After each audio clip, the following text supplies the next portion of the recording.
and go left, the parking lot by the Okay, cliff. this is a CST walk, right? Yeah. So if you've been before, anybody's welcome to come. I've been on one before. Yes. So, I'll probably be late. I was in a meeting with I don't think it changed. so. Are the architects meeting us there, or is this just? Yeah, they're meeting us there. Okay. Can't remember why. It's posted for It's 5. okay, I guess. Yeah, cool. So if you've been before, if you can't get there, I think you can go on your own, you can, but it's nice to, now that we've seen the plans, to be able to see that. All right, so I have 6:30, call the meeting of the planning board and the task force to order. Remind you this meeting's being recorded. Call to order Laura Tenney. Here. Gordon Brewster. Here. Oh, Peter Morton. Here. Sue Philbrick. Here. Chris Olney. Here. Mary Foley. Here. All right. So, call the task force to order as well. Let's see, who else? Sue Goldberg, Here. Betty Hall. Here. Sarah Melish, Here, Carr. Here. Oh, and Richard Smith. Here. And Chris Olney here. I know Ann Harrison has got a cold and will not be here. Sandy. And Sandy Sandy should be here, I'm and sure. Mike Pratt. Mike. And Mike Pratt. But we have a quorum, so we can. Okay, you want to do Just minutes started. first while we're waiting for? Sure. So, does everyone on the task force read the minutes from the last meeting? So take a motion to approve them. So moved. Second. All in favor? Aye. Thank you.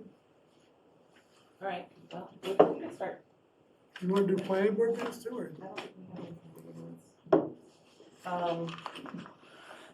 Why don't we just jump into the purpose of today's meeting and I Mark guess we gets here. can start, Mark, yeah, we're waiting for Mark Resnick to show up because he's going to be the MC of this event, but,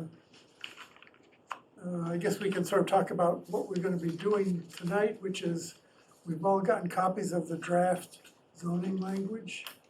We've all commented on them, and we've all submitted those to Mark. He has compiled all of the comments, fixed all the typos, made some policy changes that he felt were totally reasonable, but he could explain them. And ones that he felt were inappropriate, he did not accept, but he's going to explain that as well. yeah, because one of them that he didn't include, we had discussed at the last meeting to include it. So that is definitely something we should Yeah. make. That was the height restriction on the accessory structure, Oh, okay. because based on what's there, you would have no height restriction if you go to 20 stories on an accessory structure. I don't think that's our intent. Not good. Viewing tower. Yeah. So the way I think Mark intends to do this,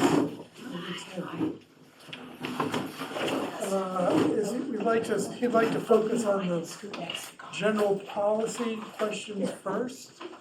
And I think he tends to go through section by section and discuss various suggestions for policy changes. And then after that, we can go through typos we'd like to see corrected, formatting.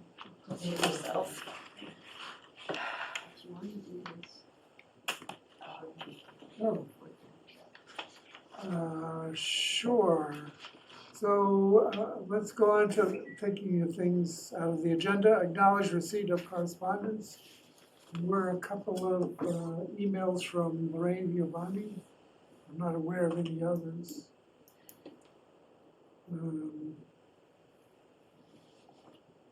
I guess we could even go for some public comment at this stage. We're waiting for Mark. Does anyone from the public have anything they'd like to speak to while we're waiting? I see Sarah Pierce. Sarah? Hi, yes, I guess I'll be the one in the public asking a question. I did want to know, Sarah Pierce, 9 Frank Street, are we going to be able to ask questions after these topics are discussed, because I'm not quite sure what will come out of the meeting at this point. Yes, yeah, sure, after we go through each section, we'll ask for comments from but we'll see how it goes. If it isn't too controversial, we may just wait till the end. But let's. Okay, that'd be great. It's just hard to ask before you hear what's discussed, but that would be great. No, Thank you. there'll be another public comment session. Okay, thank you very much. Maybe we can just kind of take a couple of the first sections and go through them. Okay, we can do that. We can wing it as best we can. Yeah. You may have some. Do you wanna do the minutes? We've done this. We've done You know, you're a minute late, you missed This is inefficient, ruthlessly efficient. That's why the- Gordon and, Peter, you have the latest version because you don't have your, you may Latest have version the, of, of the zoning. is it the one on the site or no? No, I don't think Latest so. version of There was a the link zoning sent to it by, Rewrite, yeah, the Mark. rewrite. The one that Mark Mark sent us a Resnick sent to you? On No, Monday. I sent it, yeah, Oh, Yeah, no, yeah. no. So you might not have it up, we'll have to get your copy. it was Let me pull it up on the screen, hold on. the old, yeah, it's old. Mark's revised. We've been trying to get your emails up and running. Oh, that's why. I think I've had 40. And in the process, I ended up getting all of Christine St. Pierre's emails, of which she was subscribed to a lot of things. uh-oh. So, anyway.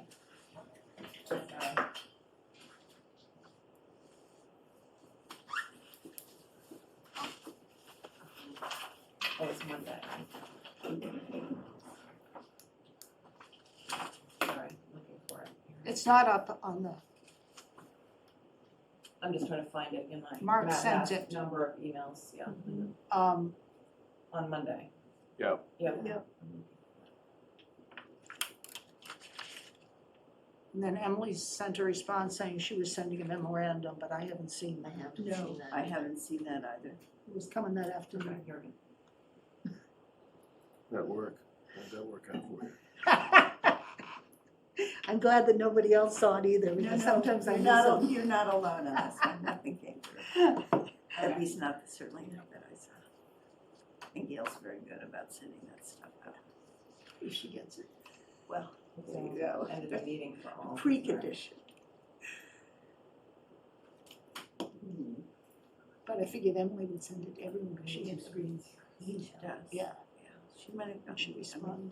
you never know what happens in somebody's day.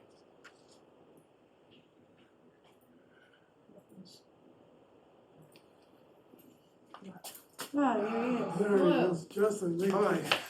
Mark? Flavor over a hot dog here. Welcome. Yes. Take one and pass it on, take one and pass it Or you on. don't want a hot computer all the time. We have one for it, guys. Yes, sorry. And I'll be right back. I have to grab something else. Rosemary Costello was on. I think there's a second file. Yeah, there's a second file, which is what he sent. I think that's you and Gordon. That one. Yep. Oh, so what's That's making what the he sent by round email. is Oh, what, that's making the you. round what, I have no clue. That's you on the screen. I Don't don't know. know what this Don't first, I know. guess, but it looks It's like this Mark's. is a second copy of what, this is a hard copy of what he sent. Ah. So Gordon, I think you don't have this one. So, It came by email. Oh, Not but I don't have it. trees. Yeah, Yeah, Mark really don't sent want by that email personal on stuff. Monday or Tuesday. So this is what I prepared. Thank you. Emily, I'm not sure what this is. Oh, this is Mark. so Mark has a colored copy. I think he kept one over there. There's Okay. one, There is a spare copy there. I'll just leave it. No, there we go, okay. I keep saying leave meeting for all, I don't know if I can. All right. I think that's the collective. Exactly. Collective. So this is the explanation. All right, there we go. Yeah, the first document is Mark's explanation. Right, and I the would second trust is The the second actual are the bylaw. actual, Bylaw. Yeah, It's what he's- changes track. He's, Right. it's, It's, It's what he sent us on Monday, correct? I don't know. Yeah. Well, I should ask, because I don't need an extra. Oh, great. Yeah, it's Okay. dated Okay. 6/3/24 on the It's top. yours here. Thank you. It is. I think I've got what he said. Yeah. No, but I think I got added He's done later. some forms. Body. Ah, yeah, it looks like the same. Great. Yeah.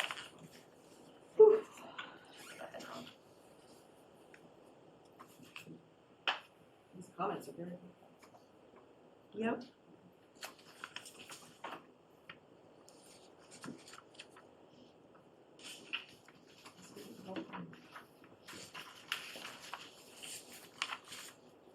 Pick up your change on the height. Ah. What? Did you pick up a change on the height? Your omission.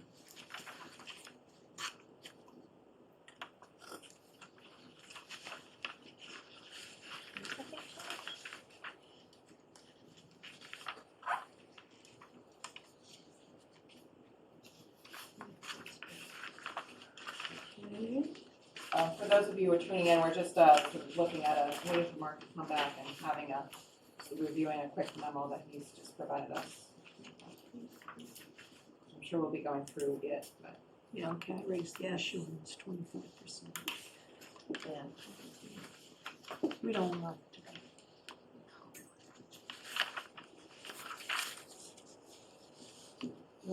My son's a Fine, we'll yeah. do purpose and- Sarah, one thing that, this writing is good, but it doesn't correlate directly to these images. Will these images be part of anything you send? The images will be on a map. Okay, so the verbiage that describes particularly the Beach Street to C Street district needs to correlate to the verbiage in the zoning bylaw. Right now, it doesn't. Are you suggesting just the name of the district, or is it? Well, right now, it's called the Beach Street to C Street district, and then you got Beach Street sub-district, C Street sub-district, Summer Street. So just making the words the same on the graphic, not on this. Gordon, is that in the FAQ or on the? No. I that's see. old. Yeah, that's old. Okay. Okay. Yeah. Well, I But think see, I think Mark went to get maps, Okay, so presumably. just Yeah. it's just a suggestion for Right. clarity, so you. Oh, it's Right. important Yeah, to Words get are it very clear. We've been changing the names all along, so Oh, yeah, it yeah, leads yeah. to confusion. I'm with you. There Well- was sub-district 1A, Yeah, maybe we sub-district 1B. that might be better. Well, Yeah. well, I don't know. I think people want to know where they were. Right. So I think the names are currently the general area rather than actually trying to describe all of the boundaries of the district. Okay, so So- this may have already been changed then. Yeah, it has actually. Yeah. Then so it'll align to this. Yeah. Right, Hopefully. so let's keep doing this. Okay, so, Chris, do you want to just start with? Okay, we'll start with purpose because that's pretty. All I have to do is start and he shows up. Okay. Pardon? You and I take. Mark, the version that you sent around of the bylaw is what was available to us on Monday, is that Yes, it right? was. Yes, okay. Anyone else need another copy? Mr. Bateson. Okay.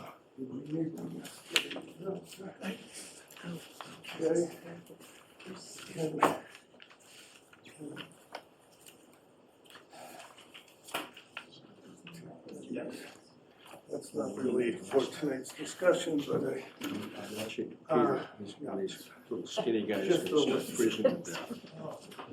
I was shaking that meeting when I said That was that. cool. That's, Well, we can adjust the temperature, There's that. just in case. I thought it was just a way People to keep care. people awake. Well, it could be, Yeah, at least you know, Carl- Gar takes a nap every so We have often, to so keep- maybe it's forgotten. What? Don't wake me up. The ice cold. Don't wake me up. Okay, Gail. You have your hand up.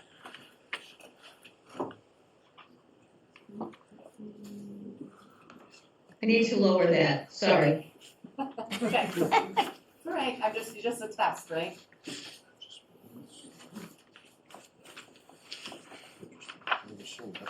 Oh, yeah, I've gotten things like this before. Some new contraption. All right, Mark, you ready? Yes, I am. Okay. So I have the latest version that you sent on Monday or Tuesday. That's what I passed around, and Okay, I great. did not make any additional changes. Remember, this is to be sent to the state for review, so any other little tweaks or formatting or spelling, we can, 3 months.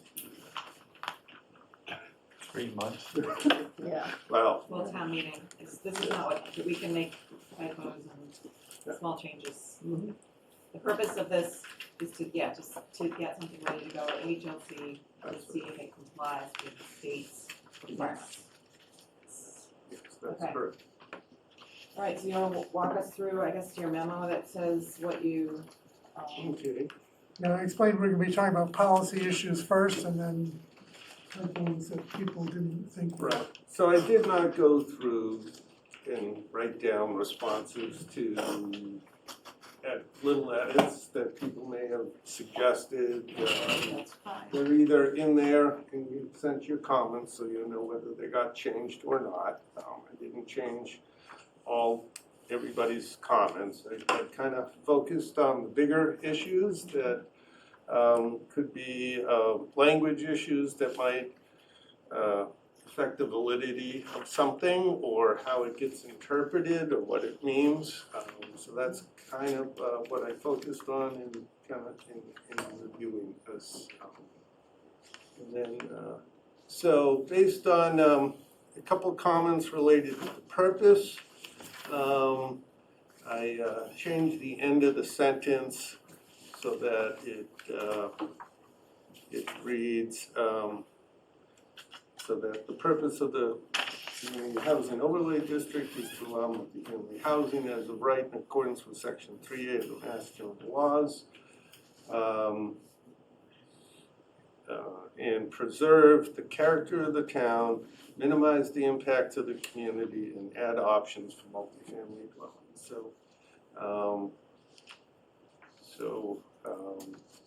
Does anybody have any problem with any of that?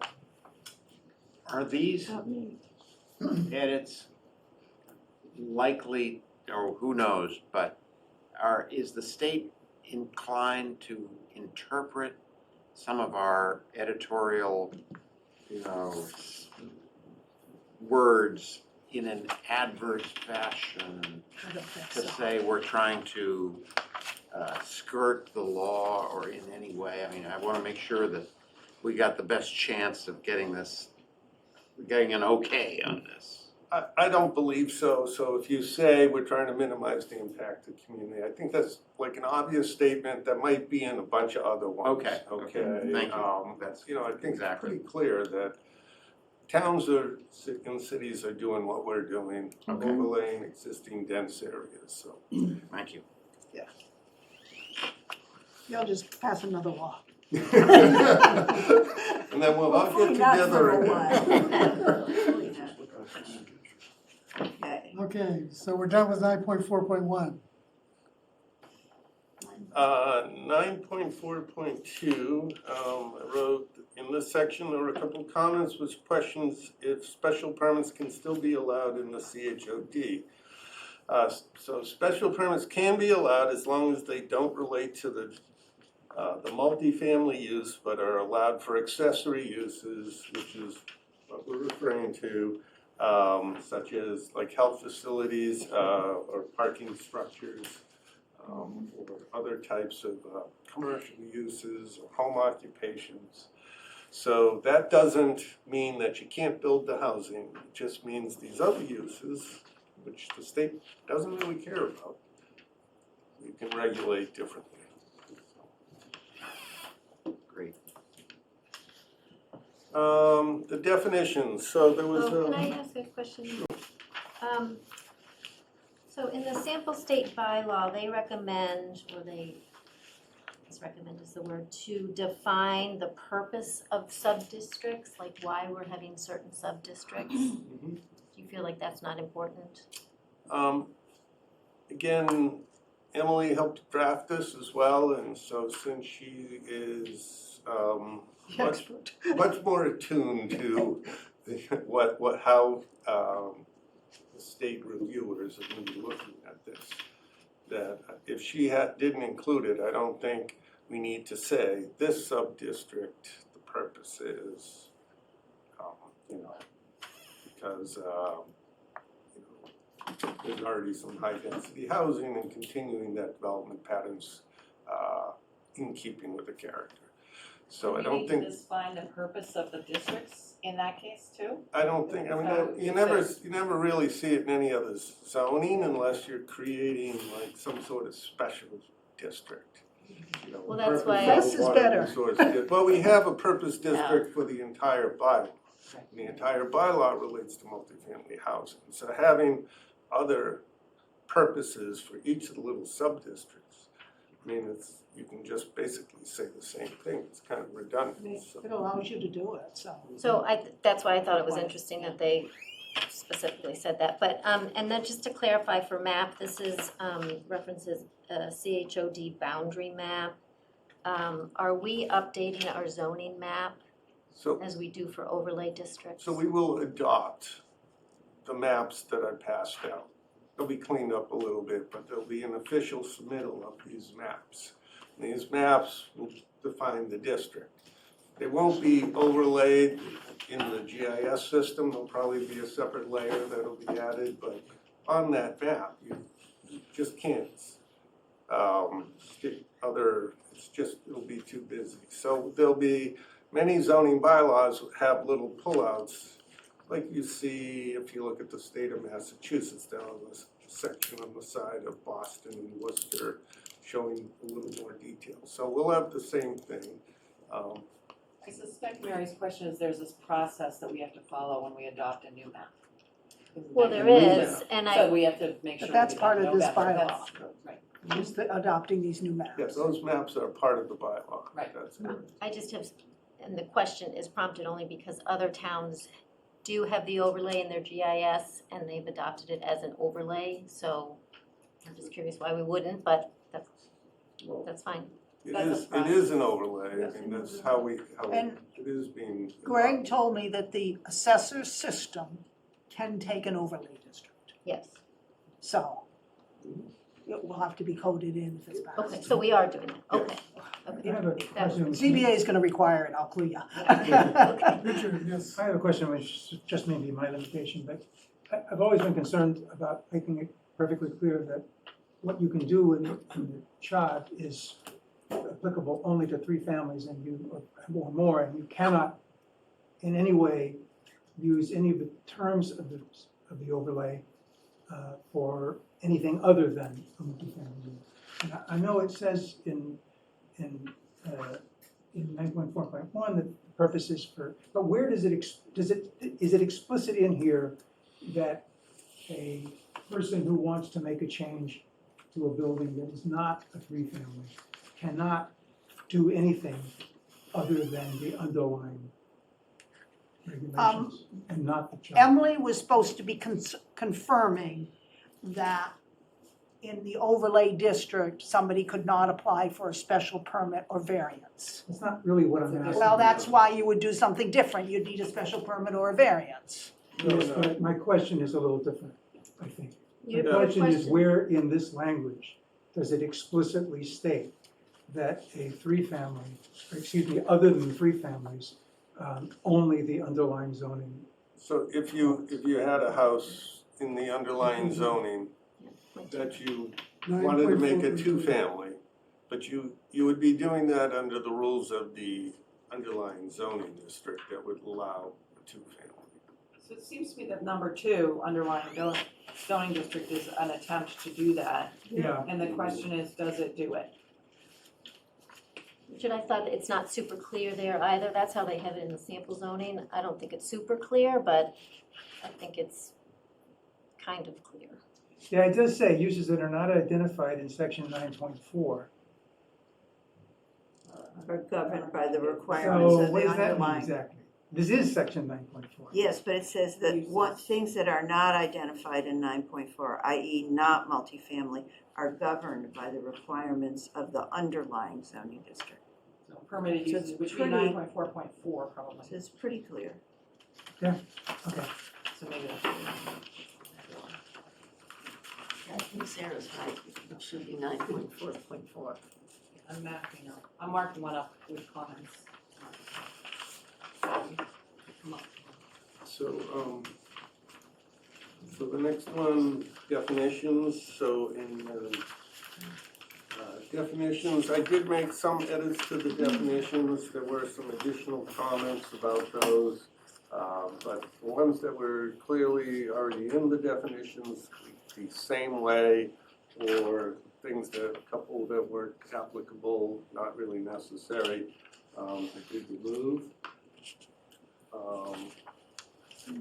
So, And then you added some modifications to section 2, which is the definitions of in zoning, back at the back, right? yes, just Yeah. to, I believe, So I have a concern on the definitions, because I think there's, well, it's at least 6 that we already have defined in our zoning bylaws, and this is a different definition than what we currently have, which I had noted, and so I think we have to be consistent, and I think if we already have it in our zoning bylaw, we don't need it duplicated here.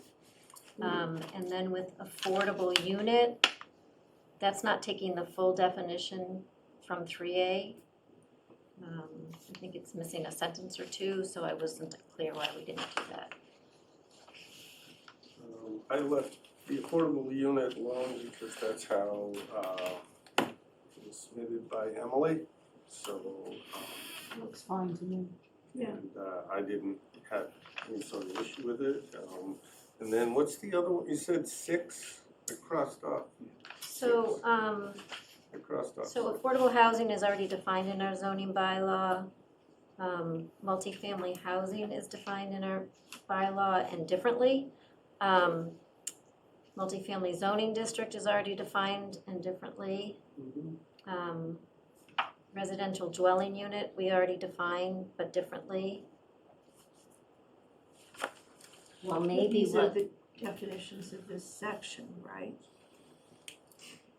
Yeah, so I was thinking about that challenge of the fact that there is potentially, we might want a different definition of residential dwelling unit, for example, in this section and in the other, so perhaps we could consider changing it to CHOD residential dwelling district and put the CHOD in That's a front good of idea. each of Yep. these. And then it's clear in section 4 that we're talking about the CHOD residential dwelling, if there is a substantive difference. So my feeling was for some of these other things that are slightly different, which is what I didn't do, is that for the purposes of submitting this to EOHLC, they're not gonna care that there's really a slight difference here. That, and that these definitions, I would have to sit down with Emily in the 2 different versions and see if she, and I can hammer out some sort of agreement on the language, whether we can use what's in our current zoning or whether we should change it, so. How material are the differences? And I think if you can, I For the most part, I don't think it. well, the I think Mary's point's well multifamilies. taken, if you can make it consistent without, Yeah. without Mhm. changing the impact, why wouldn't we wanna do that? I mean, Thank you, and I mean, I don't know why, Yeah, it is. why residential dwelling unit would be different Right. in this overlay as opposed to. This may have more words in it, it's the same. This is the definition we use in ZBAs. Yeah, no, I'm not How saying the this is definitions are explained. wrong, I'm just Yeah. saying, you know, we should have. It may have, I'll look it up. I don't have your booklet with you. It's online. I- You know, you gotta get with the program sometimes, Denny. I'm a troglodyte, happily to be one. No material in the changes, Oh, for which ones? just as an example. How about multifamily housing? Multifamily is different. And we have to use the definition that's required by the statute for this. And Our there other, might be reasons to not use it that So way in we- the underlying zoning. exactly.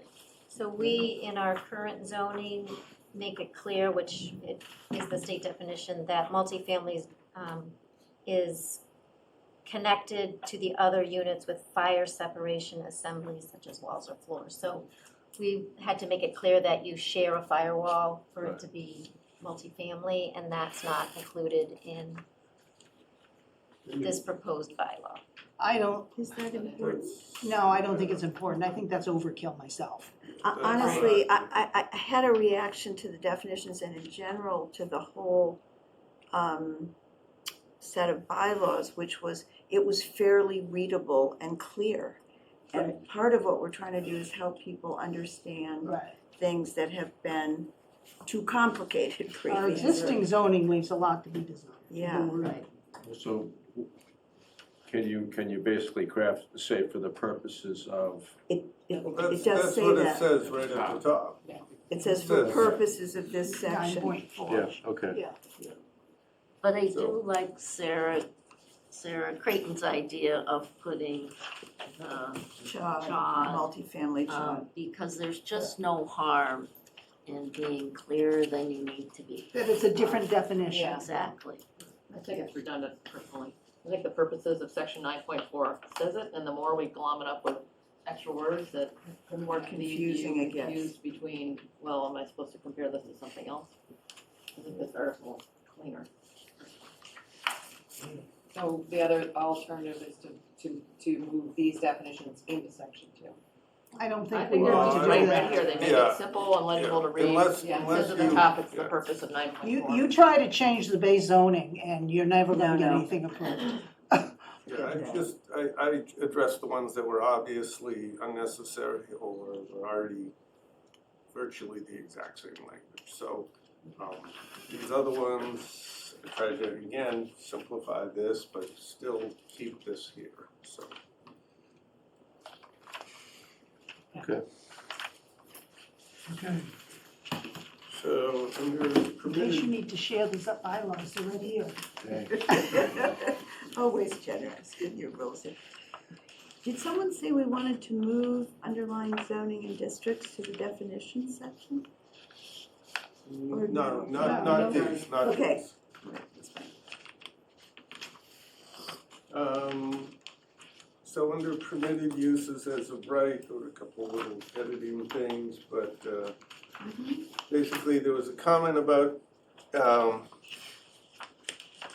allowing commercial uses on the first floor of a multifamily building. However, that being what's considered a mixed-use building, but we don't call it that. We don't say you have to do that. We just say we're not. You can do it if you choose, and so, but you can only do it on the first floor, is what we say, and, I thought it was a great way to finesse mixed use, to get it in there and not get in trouble with the state. I have a comment on that. So the state definition of mixed use is different than our current bylaw. So the state definition says, I won't read the whole thing, but it says including without limitation, commercial, institutional, industrial, or other uses. So we specify in our use table what we allow in the G district for commercial. So with this one saying without limitation, that means whatever somebody wants in the general district as a mixed use would be allowed. If you interpreted, you're saying if you interpreted it as the state's definition rather than our definition? we're not Well, calling our it a definition mixed- is the use table. We're not calling it a mixed-use building. Right. We're just saying on the first floor, you can build commercial as long as it complies with our Uses allowed in District G. use of what's allowed in District G. So That's the main thing. what we can't do is we can't say you have to have commercial on the Right. first floor. If someone just wants to build a multi-unit building, So you can't have marijuana because that's not allowed in District G. And we're not referencing the state's, mixed use Right. definition. We don't Right, wanna right. reference the No. state's mixed use Right. definition. Non-residential. Right.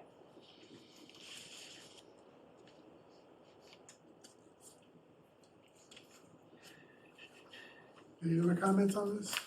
Where are we? I'm sorry. 9.2, Yeah. 9.4 point. Number 2. So Accessory Yep. uses. accessory uses. So accessory uses should be allowed. And if they're allowed in our accessory use section, but they call it customary home occupation, which is a home business. So in the Beaver Dam district, it says specifically that it must be allowed by special permit from the zoning board. And the reason being is you might have a 20-unit building, right? And so you're living in a big multi-unit building of 20 or 25 units. There are some allowed uses in there that might be not the best to have in there. And if you allow it by special permit, at least there's a review and the butters can comment. So that was added, and then the other change is there was concern about pools and fitness centers and other types of things. So we moved that to be, again, a special permit. And it should say from the zoning board of appeals. And as Gar would say, that's in response to public comment that we received from the forum. Yes, he would. We respond to public comment. We feel an obligation and duty to do that. Yeah, go ahead. On accessory uses, so we're, I proposed taking out parking garages by right in residential. I think that merits a discussion that, I guess I'd like a better understanding of what's being looked at or considered or proposed for Newport Park, which I'm assuming this is referencing. So it's saying 73 units at Newport Park is in the model, and 4 stories would be allowed, so that's a 4-story parking garage. I'm assuming abutting Powder House, so in the back. So I'm having a hard time saying that that makes sense to allow a parking garage in a residential district by right. So later in this bylaw, I have changed the definition of structured parking to basically mean a multi-level parking garage. And then under the parking section, I have required that to be a special permit in the Powder House and Newport Park District and Beaver Dam. So that responds directly Yeah. to Mary's Yes. concern. But what you haven't done is restricted the height on accessory structures. So as this bylaw is written, you could build a 20-story high accessory structure. And in our current bylaw, we limit it to 1.5 stories and 25 feet. I really think we need that in this bylaw. I agree. So I guess I'm still not clear on the parking though. It says parking garage as an accessory use. It would be a single family house, you have a parking garage. It's indoor parking. Right, or one car under, Now, many multifamily projects have a concrete podium type construction where parking is underneath and the apartments are above. And it's a very effective, cost effective, and it's very popular with tenants So because covered parking. it's covered parking in the snow. They go down, get in their car and drive away. Well, it's So- also just a townhome, you have Sure. a garage right in the front, you just drive in. So would that be the first floor and then you have Correct. 1.5 stories Absolutely, above? yes. Basically, Okay. it's built on, Okay. the residential is built on a podium with Okay. parking underneath. Okay. All right, so then so it separated the garage from the structure, you said? Yes. Okay. Mm. Thank you.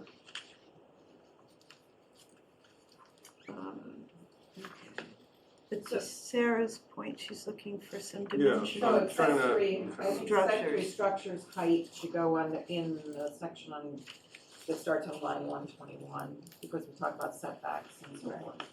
So we can put that Yeah, there, I think, that's what we want. I'm also it does. concerned with this table under height. It says stories 2.5, feet 35. It has to be the lesser of the two. Yes, and it has to say max. Right, Yeah. Yes. yeah, so we can.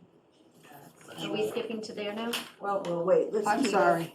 proceeding ahead. okay, Dimensional so, standards. So I just wanna go back to accessory structures, accessory uses. Maybe it's accessory structures that I want to talk about, so let me hold that till we get there.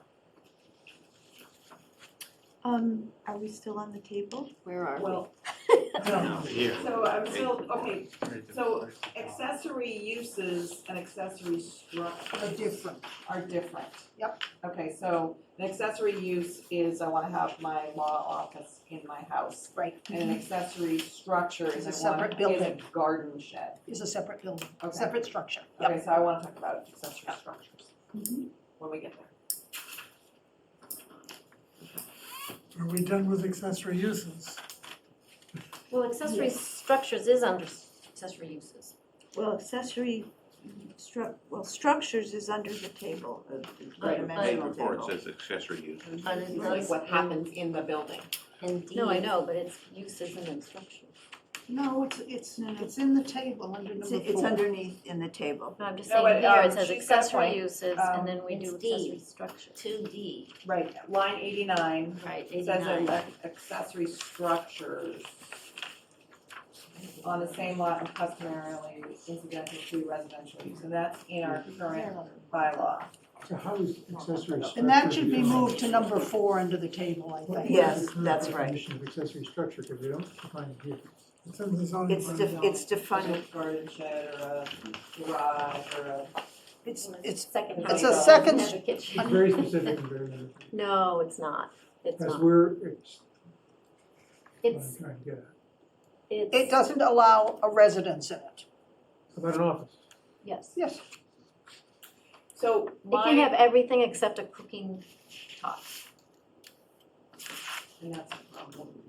And if you have a 5,000 square foot house, your accessory structure could be 4,990. So our current definition of accessory is a building, structure, or use which is subordinate to and the use of which is customarily incidental to and is located on the same lot with the principal building, structure, or use to which it is accessory. That's our current definition. Yeah. And we worked on Sounds- Whoa, guys. I'm not changing it. In this go around. The question is, what can your imagination make of an accessory structure in the context of a multifamily unit? I mean, what other things could this be? It just could be a It's- tool shed. It's controlled by, what you can do in the accessory structure is controlled by the accessory uses that are allowed. So could it be a community center? Yes. Could No, it I don't be- think that's an allowable use. Okay, could it be an amenity, public, congregation, Church. No, you mean like a community building. Yeah, community building. Daycares It are allowed it has to everywhere. be accessory to the Right, residential so use. if the residential is a family residential unit, could there be a childcare center there? The childcare uses are in Yes, the they're table allowed. under the zoning. Okay, Yeah. So good, my, Yeah. my Small ones you have to allow comment anyway. on this is. We're very sorry, vague on I'm- accessory uses. is, do we need to allow garden sheds to the smallest, an 8x8 garden shed by right? Or in the multi-family district? Or should it be part of the site plan review from the get-go? Because We allow it today. I mean, I don't see why you want to. I can make a suggestion where you might not want to. If I've got an apartment complex, I might want to put up maintenance sheds, storage sheds, Yeah. all kinds of things. Right, For which we have not accounted for. And we Right. might want to allow it. and you don't need a building permit for If it's under 200 square feet. Correct. So a 3-unit or 4-unit building could have 4 garden sheds and for lawn mowing, Or, Yeah. carports. I'm concerned that we're extending. Yeah. The definition may be adequate to our single and two-family Right. predominantly community Right, now, that's my but concern. we're changing it. This could be a very different Right. application and could significantly alter what the building looks like. But if we limit it to the 1.5 stories and 25 feet height, you're limiting how big those accessory structures can Limiting be. how tall they are, Yeah. and not limiting how big they are. or how many. Well, And we've reduced the setbacks, so now they're right at somebody's, no, it's the same Potential. setbacks we have today in the general district. Yeah, that's what it says in 4. So my the larger same as question is. No change from Is current. actually, because they're allowed in the underlying zoning, do we need to allow them by right in the CHOD district? First of all, just whether you think it's good or bad, do we need to, and that's a question I guess for Mark or Emily. That Well, was I my don't- point. I doubt that we have to do it at all. I mean, our obligation is to provide multifamily housing. They said we could do special permits for accessory. I kind of feel like they should be special permits, because I don't think that agree. you have I lived in a 7-unit apartment in Beverly, and everyone had, accessory space, and it took up a great deal of coverage. But you're and- still limited by the coverage requirements and the I setbacks, know, don't I forget. know, but I think, well, that's another Or story, that because the coverage requirements just says structures and parking, it doesn't say impervious. or the design should say standards includes the accessory structures as part of the package, and if it's Sure. not done when the application is made, so I guess if the question is when there are modifications, maybe to any of these structures, one gets built in 2025, and then it gets modified in 2028 with accessory structures or with another dormer, or how does that, we haven't really addressed that. Is this the kind of minutia we want to get into? I don't think it's such think so. minutia. Why would we want to give accessory Yeah. units here in this case when we don't have to? We're working on an overlay district for large apartment buildings. We're not working on general district or on underlying Well, we're zoning. working Why on would we wanna give small it away? lots. Work on small lots, and it may not be apartment buildings. Majority of may it be is a- very small lots. something going Okay, to a but we're not talking three-family. about those. We're talking about the ones where they're going to build multi-family. Why would we No, give it we're away? not. We're talking about, this whole thing applies to Why, everything. what's your argument for giving it away? We have it today. We allow accessory You structures still today. have it today as we have it today. You're giving it away in a different No, I application. don't agree with that, For a Richard. different use, it's a different Well, use than. there's what a big people difference between a have. 12-unit apartment building or a The- 40-unit apartment The building. or a only 100-unit place that's apartment gonna be is out at Beaver Dam. No, Somebody We've goes nodded from ourselves a out to house. make sure that- one unit house to a 4-unit Yeah. place, Right. you know. That's a big yes. There's a lot of, Big there's a change lot of there. projects I that have more than two I units think, in- let's in- let them come back and ask for it. All right, well, I think we should probably take a vote on this. How about that? Okay, How many people want to have accessory uses, structures only by special permit? And how many would allow them by right? In the site plan review. in the site plan With site review. plan review. Oh, that's good. Well, it looks like the special permit wins for now. So then I should change 89 to be a special permit.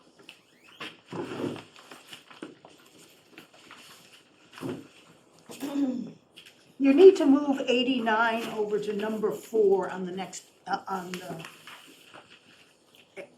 You have a whole discussion of accessory structures, and it seems to me that Well, I should. 89 should be merged with 121. So we have accessory uses allowed by special permit, shouldn't it go under 3? No, I'm talking about, Yeah, but that's the dimensional stuff. the 8990 should be merged into that line 121. See, I think it should be just I under agree with you, because 98. it's not a use, it's a structure. Yeah, you have it under uses, it's not a use, it's a structure, and it's too complicated to go between the two areas.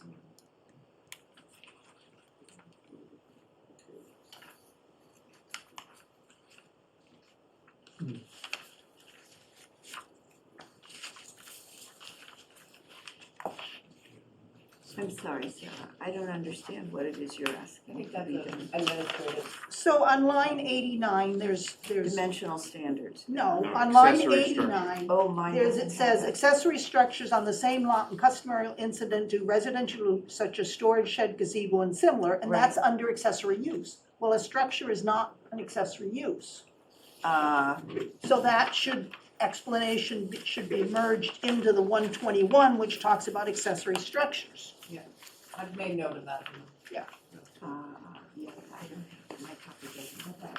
Okay. I printed it. When we get to the dimensional table, Dimensional table. You don't know where that's going.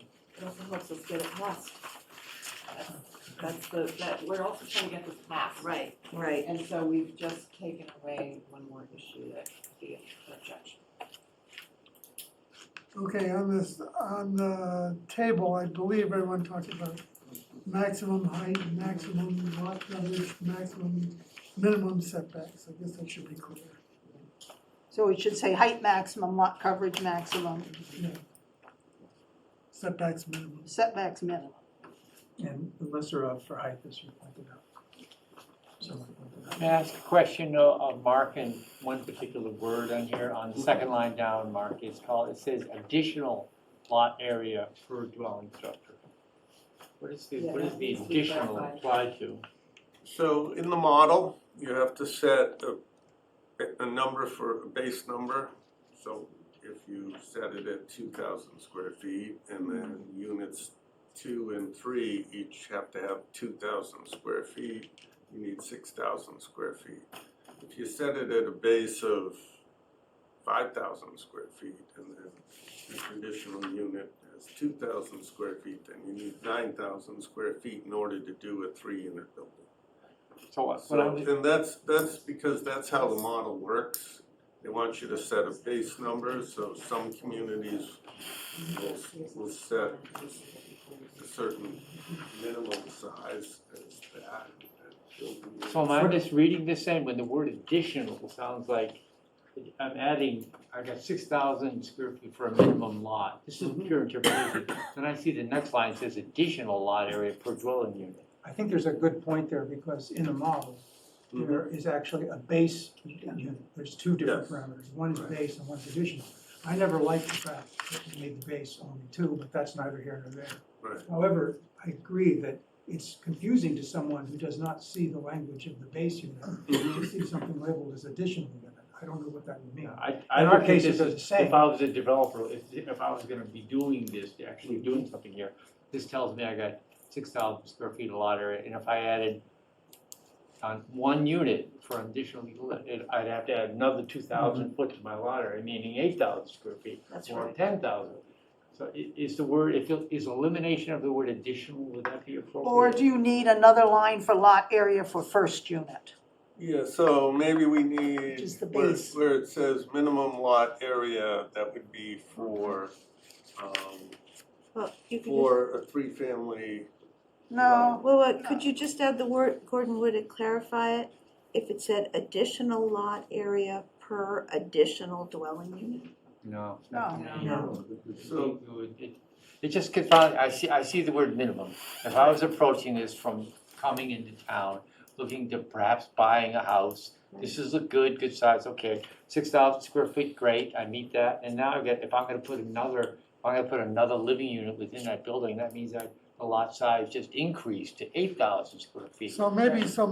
Why don't we have a line for the Instead of base? saying additional First lot, unit. and saying, Maybe that's what we do, Yeah. is we go, instead of minimum lot area, because it. No, you need minimum lot area. That I Because that's to understand. get into the game. Yeah, That's basically. But then the if you, game. if you have, So- lot area for first dwelling unit and then additional, Yeah, and Maybe then not lot say area additional, per just each say- additional unit. Required lot area for each building unit.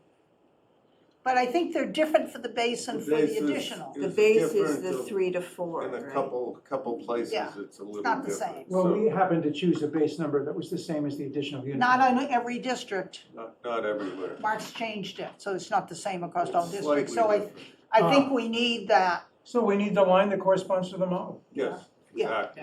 Yeah, so, like, add a line for the base lot area, which will be probably 2,000, 2,500, and Don't say base lot area, say area for first unit. Well, it's the Is that the first existing 3. unit or the first? It is It's the first three. It's the first So 3 or the 4. first- No, it isn't. It's the No. Well, first wait. multifamily. There's one for the first, one number for the first unit, and then there's different numbers for each additional unit yes. in some of the districts. okay, so that, can I, on the notes, can we say clarify that and, let the. He's got the 2,500 as a language base on- So if I've got Wait, wait. if I've got a 6,000 square foot lot, This is can where I it's build different. 3 units on it? Yes, Yeah. but this is where it's different, this one that has the 6,500. Okay, or No, 6,500 in that that case. requires I 2,500. can build 3 units. What if I Right. wanna build 4? Right. You Then can't. you have to do it in 2 buildings. How many more You square have to feet build of? it in 2 2,000. No, you can do it in one building, just have to add another, you have to have another 2,000 square feet. square Okay. feet, right. So in a way, you wanna say minimum lot area for the first 3 units? Yeah. Yeah. No, that's not the way Yes. zoning works. Oh, sorry. You need to have a minimum lot area in order to qualify under this section of the code. Okay. Okay, If you so have then you need 5,000 another square foot line. lot, you're not covered in this section of the So it's code. minimum we lot just size need for to a add a plot line. district. You Yeah, need just to add add a a line. line that says first 3 units. What does that No, line gonna first say? unit Yeah. and then each additional unit. What is that line gonna say? No, Yes. It'll First 3 say units. first No. 3 lot units. No, it's area. not. The first unit is for the different, First unit lot area. is different in Or the whatever- zone. however It's the model- 2,500. Yeah, It's Mark, not you as can- simple, it's not as simple as And each then 2,000 building for each unit, additional. Wait, you wait, have we to need have to a get this minimum of clarified. 2,000 square feet on the. That's Yeah. what's in the model. Yeah, it's not quite, because it It's changed. differs in It's not what we had the other originally. districts. It's not all the So you same. could only do build a that, single yes. family home if you had The 6,000 model calls square it feet. base lot. In this, Oh, is that in what this they call it? district, you would go to underlying zoning. So I think we need to Well, what clarify about that in and let the- you, let in Mark. the, Excuse me, we're getting a new little, Let's let Mark figure out how to In the clarify CHOD that. district, what if I'm in the CHOD district? You, in Okay. this here, you have to have 6,500 square feet. For 1 unit or for 3? with 3, For for 3, anything, to play the game. To be play- in, to be covered under this section of the zoning. To be applicable. Okay, so let's let Mark figure out how to Okay. clarify that, but, You could say minimum lot area to be included in, to be considered a child. Yeah, that's good. okay. So Mark, you're gonna So this is gonna redraft be it, edited. don't screw it up.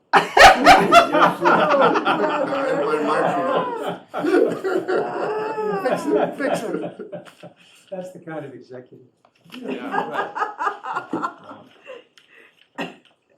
Jenny. Okay, In number 2, you have a typo, Can I ask a question about the, a red multi. can I just stay on, You're right. on this for a second? Just ask a clarifying question about the heights. Why are the, and this is probably obvious to everybody but me, but why are the increments in stories different in one district from another? Is that an obvious question? To qualify, go, What? to qualify under the model. To get the To make density. more of So the- it's a- some of the districts more dense. Okay. But also, I think, maybe Mark will better, but also, the districts that allow a greater height have potential, sort of tucked away, the Newport part, for instance, Right. tucked away a little bit visually. And Beaver Dam is Okay. tucked away. But it's actually a more complicated mathematical Right. problem, which is, It's for we have to density, get a yeah. minimum density across the board of 15 units. And some of the districts, we don't want that much density, so that's why we're doing it. Thank you. It was a good question. It is a Good good question. question. It's a question that someone like myself who hasn't really Absolutely. studied this Yeah. might ask. Yeah. But those are very good questions. Yeah. Those are very important. In the Beaver Dam, the existing zoning is 55 feet. So you brought that down. Yeah. Thank you, everybody. In response to public comment. In response, we listen to the public. Okay. Can we, why isn't there a maximum dwelling units for Newport, Powder House, and Allen to Lincoln? Because those right now are, have large developments on there, so I can't, so for example, the Summer Street, that development across from the train station is 42. So I would have to cap it at 42. So Which means other lots. other lots could then develop 42 if they could make all the other numbers work. So we couldn't, So it kind of doesn't make sense. no, I agree, but on the other hand, aren't they sort of grandfathered in a way or No. something? And if there was a new lot created, couldn't we say, well, the max there is? I think the real issue is that we don't make our No. density requirements. Yeah, we don't, we lose the That's the density. real issue. Yeah. Okay.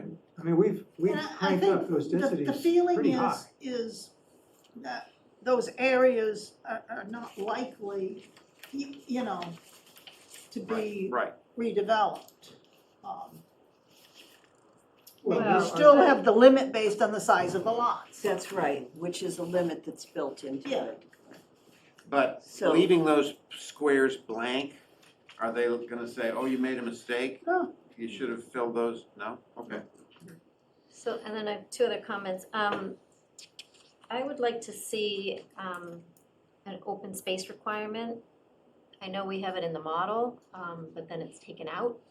And I'm kind of wondering why. I mean, I know it's in the state sample bylaw, and many towns that have submitted have an open space requirement, which I think is important. I've seen some buildings in various towns that it's just all building. But we have that by default by with our by coverage coverage. percentage. Backwards, we do it back the No, other but way. open We space say- is contiguous space. You know, if you have a patch of grass here and a patch of grass there and a patch of grass there, that's not really open space. So I would like to see that, and then with the lot What coverage. language would you use, Mary? I would just put a line in the table, open space requirement, and we come up with the percentage. Is it 20%, 25%? Then you gotta What define it. percentages would you use? Um, Give us what you, how you would like to see it. Sure, I would like to see it at 20%. So that, where would the line be? It could be its own line, open space. That's One it. of my problems with the whole thing is that we are thinking, when we think about this, of some developer coming in and building huge structures. And in fact, primarily in the downtown district, because we've been careful about selecting small lots, and you are limited by the lot size, you've got homeowners who wanna make their single-family or two-family be a three-family. So 20%, I mean, come on, I mean, we're making very complicated requirements. You have it by default with It's the gonna be. coverage requirement, because you've Right. got 30, you can only go to 70% Anyway, coverage of structures, and we gotta change it from parking to impervious. Well, so So, parking and- is how the model works. But the zoning can say impervious. Yeah, it has to be impervious It's because gotta be. this would imply that you can have structures and parking, and then you can add a patio and walkways, and Yeah. it has to be But impervious. it counts parking and people get around that by putting pavers down or gravel That's down. okay, isn't it? Does it But this way, we stay have that way nothing. Right. does it really stay Well, let's that go to way? the point about open space. Let's take the most obvious place, which is Beaver Dam Road. Correct. If, we have the 5 acres and 20% would be an acre of that. And I think from my perspective, I like the idea of open space, but what that does is it forces a higher, it forces the more likelihood of a Right. large scale Right. building, as opposed to, which may be fine. But it limits the design options, which may be fine. I think it's but worse than that, I think, because we've already achieved our density Density based based on upon what we set. yeah, There's nothing in the model that allows you to designate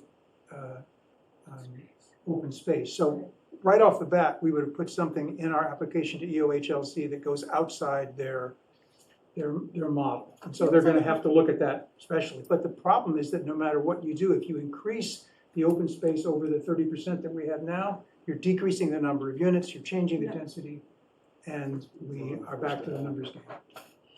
So there was open space in the model, it was just backed out again.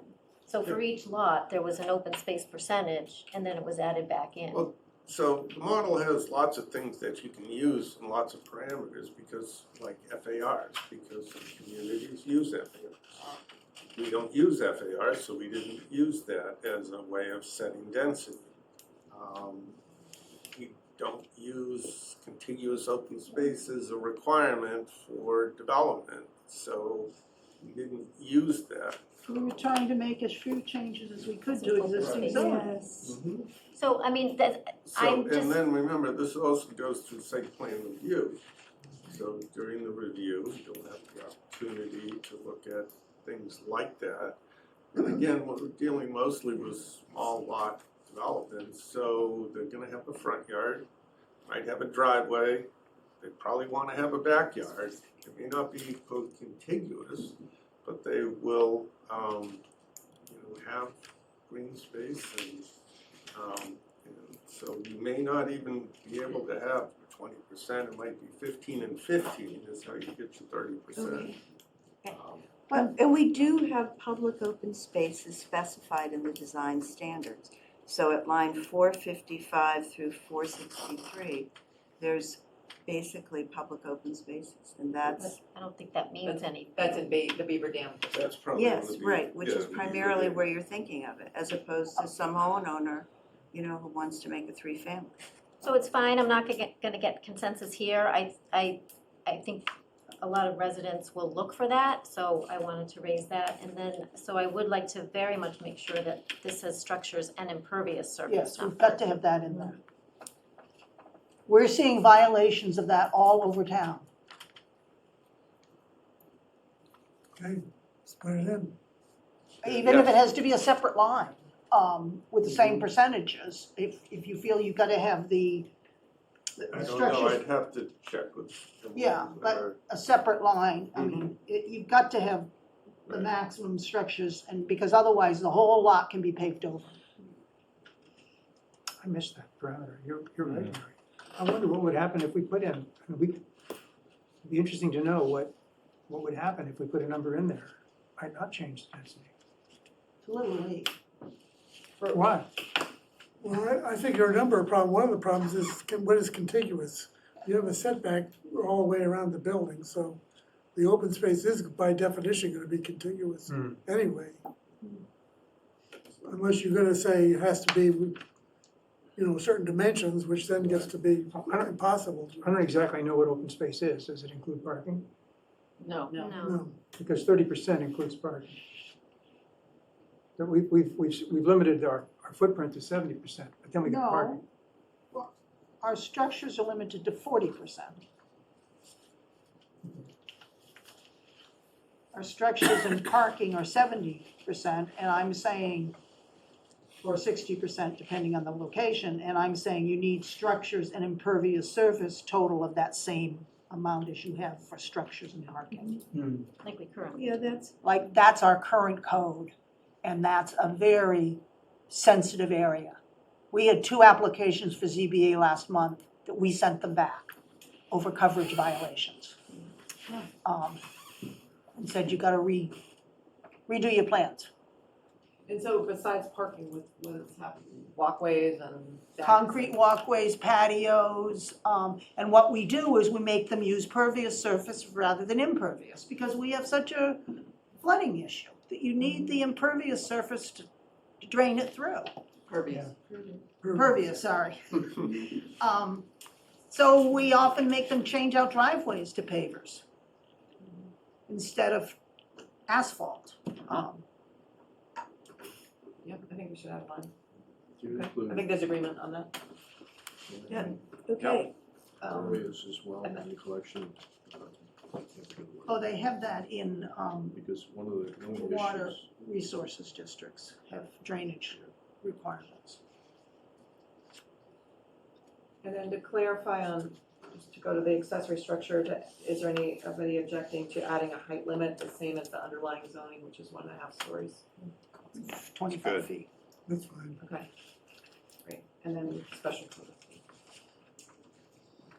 I had a question on that line on number 4. So it's saying in the Beaver Dam area that an accessory structure could be 15 feet from the side and the rear lot lines. I think that's very close. I mean, that abuts conservation land and wetlands up there, I believe. Our current setbacks for there, for front and side, are 150 and 100 respectively, so I think falling down to 15 is drastic. But they also have to pay attention to the wetland buffers. And now they have to come for a special permit for accessory structures. Based on a And prior they have to discussion. get order Right. conditions from the, But if we stipulate 15 feet, we can't say in a special permit 20 feet. I mean, it's 15 feet, so I am voicing the concern, I think that's very close.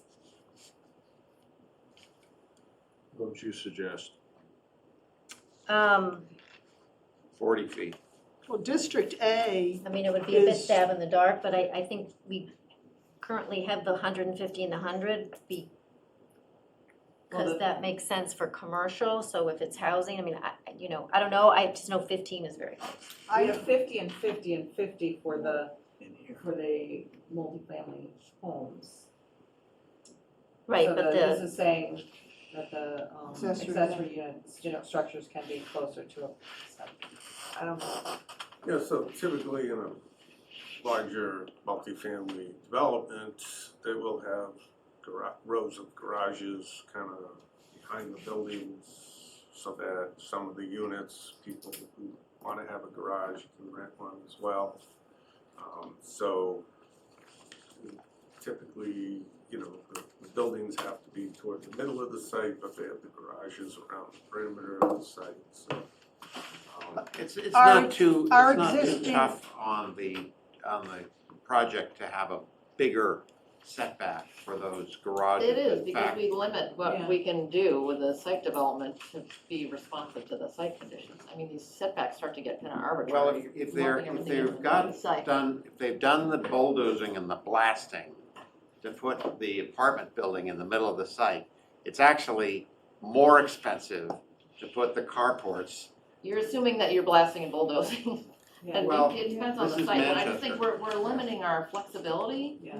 through the special permit process to get to good site design by coming up with these dimensions that are To- arbitrary. and they work today, against our accessory structure setback tend to be half of what our setback is for the primary structure. So if you changed it from 15 to 25 feet, that would be half of, that would be consistent with the way our zoning is now. us. And then why on 126 does it say an additional 15 feet? Are you adding that to the 25 that you're suggesting? that's the front That's for the setback. front. That's just the front. Right, but why not make it just consistent? What I'm Thank- saying is we would have, our existing zoning theory Mhm. is that accessory structures Or it'd be fine. are half the distance Right. to the property line Right. than the primary. So they're closer by 50% Right. of what the primary is.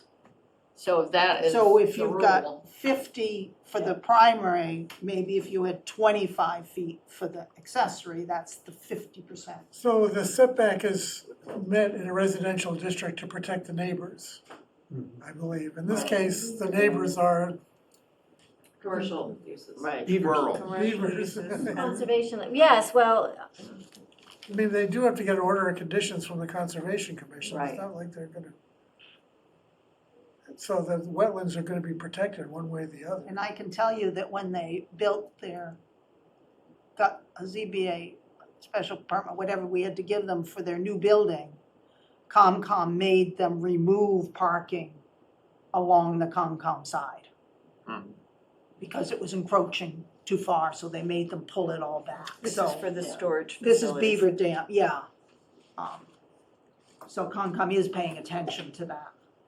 It seems to me that out there, my opinion is out there with the 15, with the special permit, that the 15 feet, to Laura's point, is reasonable, and that we don't wanna totally limit, the opportunities for design options.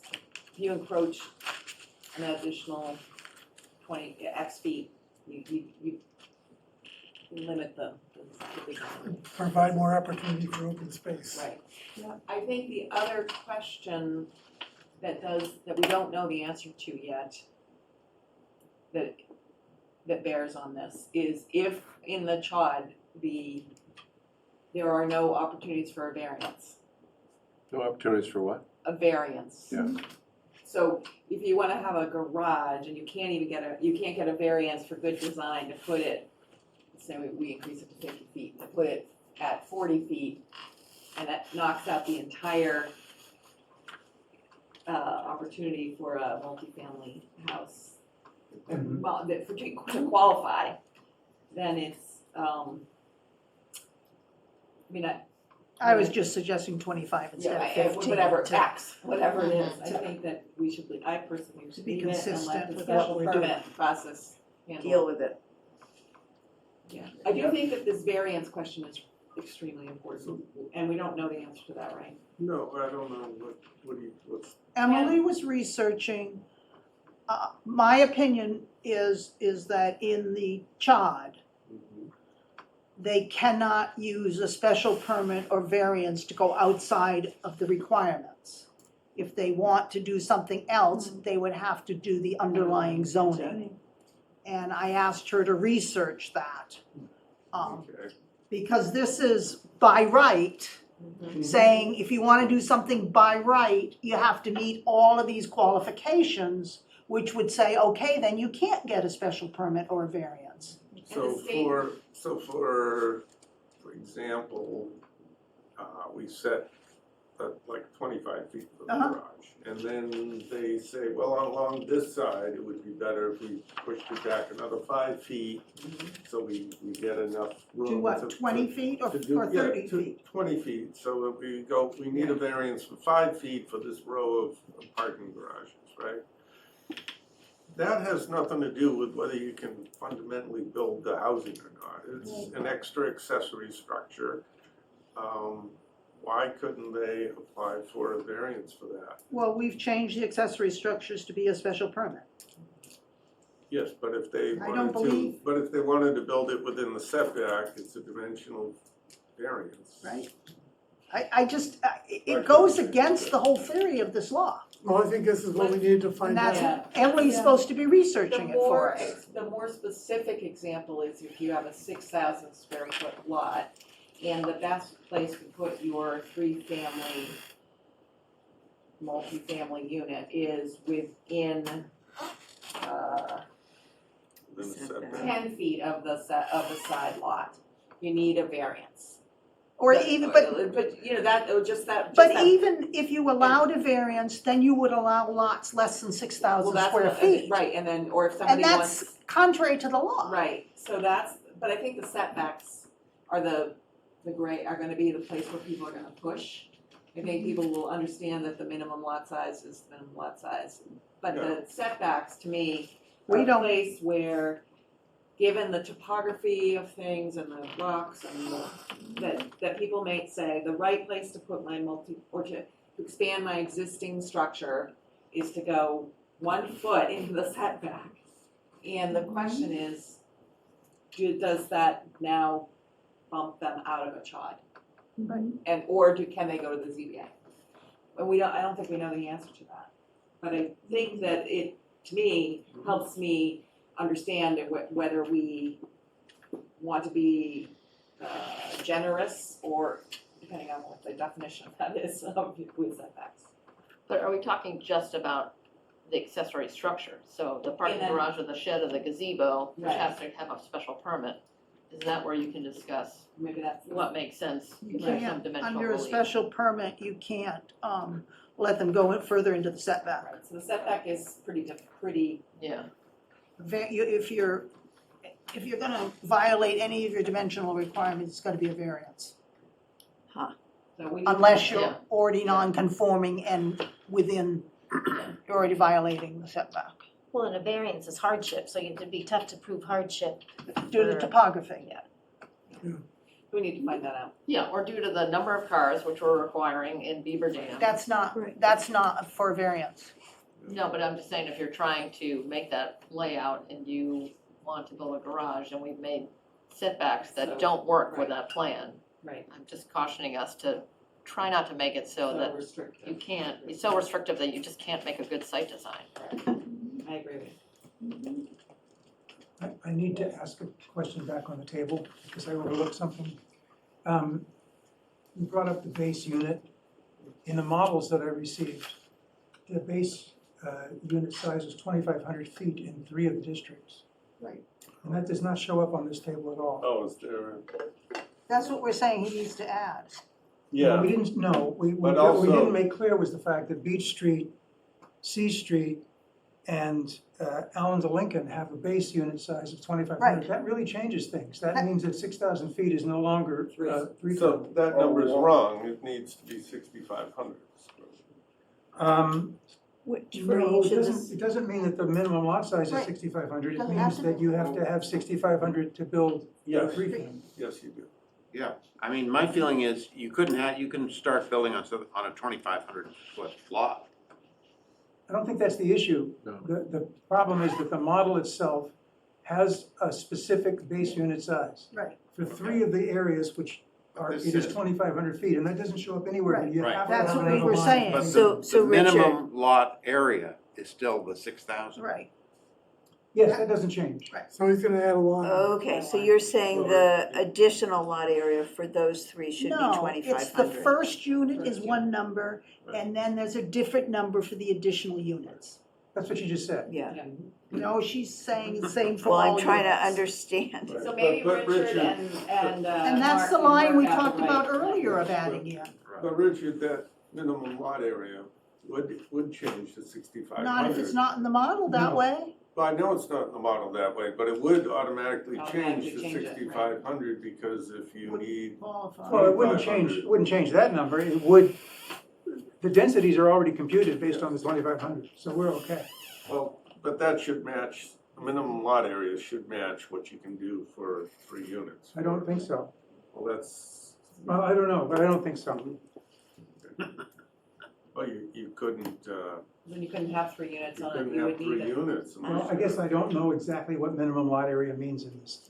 Yeah, that's the That's way. really, I guess, what I should That's how say. I got to that. Well, let me because- ask a different question, which is, should the model, if the model was made as that base unit as 2,000, so that we go back to 6,000 square feet for three Family. family, does that allow us to reduce the density in Beaver Dam or by 4 units? Sorry. No. No, okay. This should Simple reflect, answer. this should reflect the lines that are input into the compliance model, whether they make Right. sense or not, it should reflect those numbers. Yeah. And if we input 6,000 into the compliance model, but had a 2,500 for the first lot, then it should say that. So I mean, First unit. okay. All right, moving right along. I think we're at parking. Oh, I had something No, I'm with into 5 exceptions. exceptions. Oh, Yeah. Exceptions. Exception. The 25% is way too high. That's what I said, so.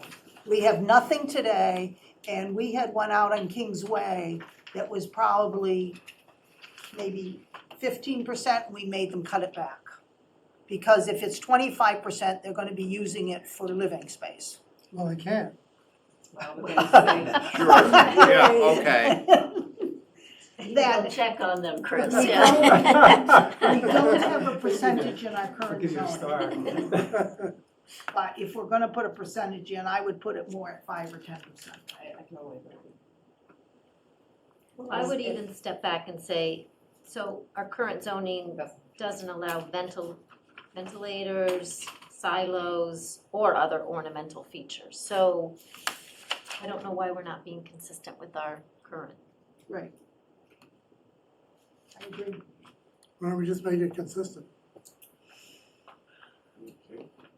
So can I just go back to real quick, the 15 feet setbacks and accessory structures? If we want to stay consistent with our existing zoning, why wouldn't we have that be at 50% of 50% and 25 feet?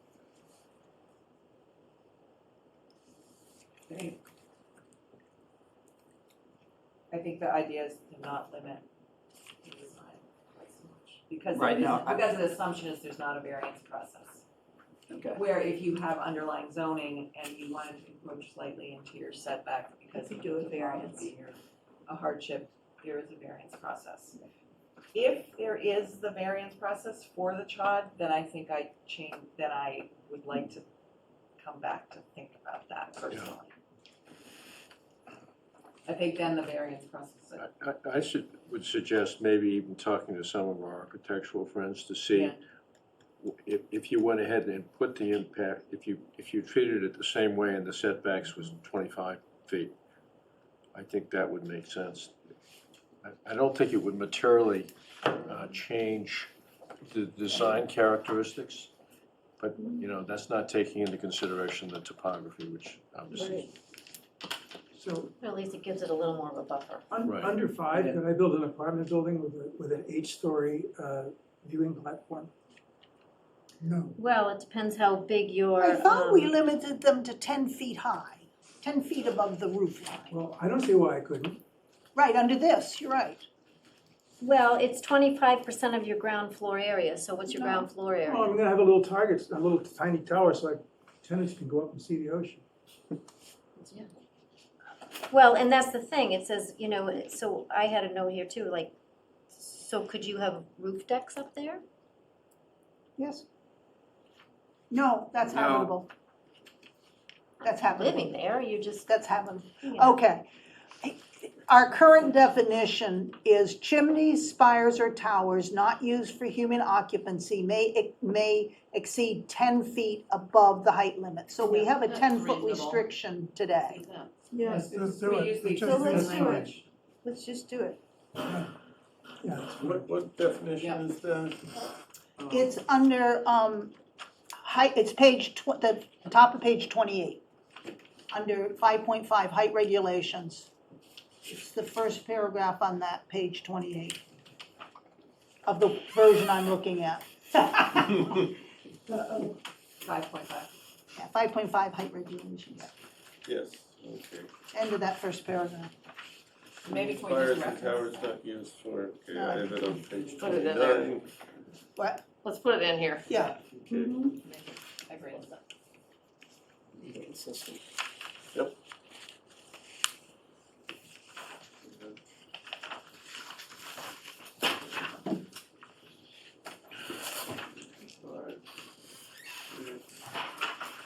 Language.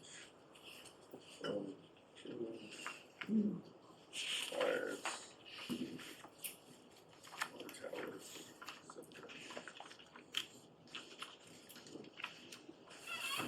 And so are you saying to leave the 25% of the ground floor area? No, get rid of it. It's Just not Just in do our the current. 10-foot higher. Yeah, it's not in our current zoning, and anything else, anything you pick is just arbitrary. Right. Okay.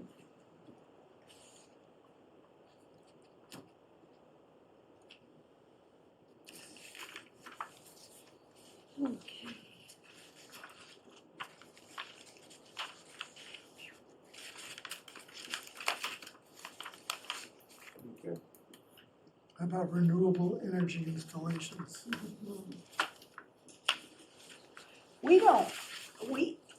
I believe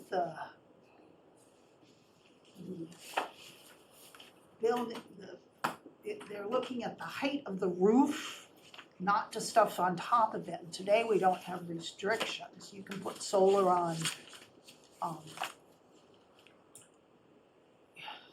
you know, Current solar bylaw is about large solar. right.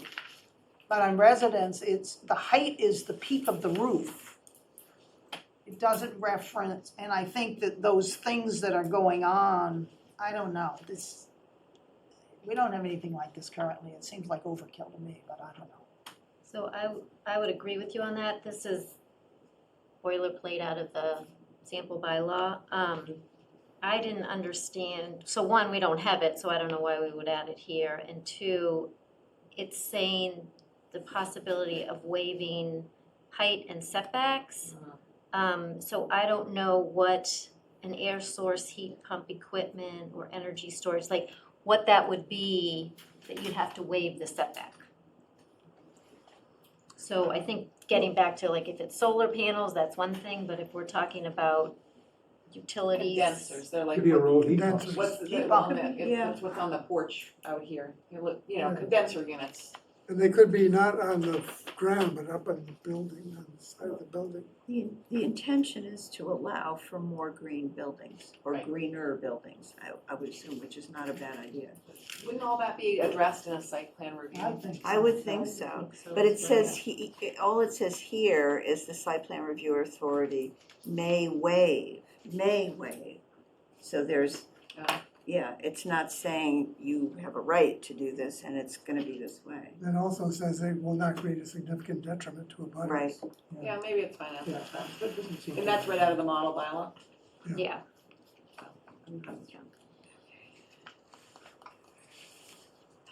Okay. So we're done with that section? Until we go back to Thank it. you for moving us along. And we're gonna take comments right after, I think before site plan review, take a break. Does that make sense? Yeah, I think so. That's really Mrs. Celtic's thing. Yeah. It's pretty exciting. Okay, off-street parking. Off-street parking, aside from some little editing, I didn't make any change except for adding structured parking.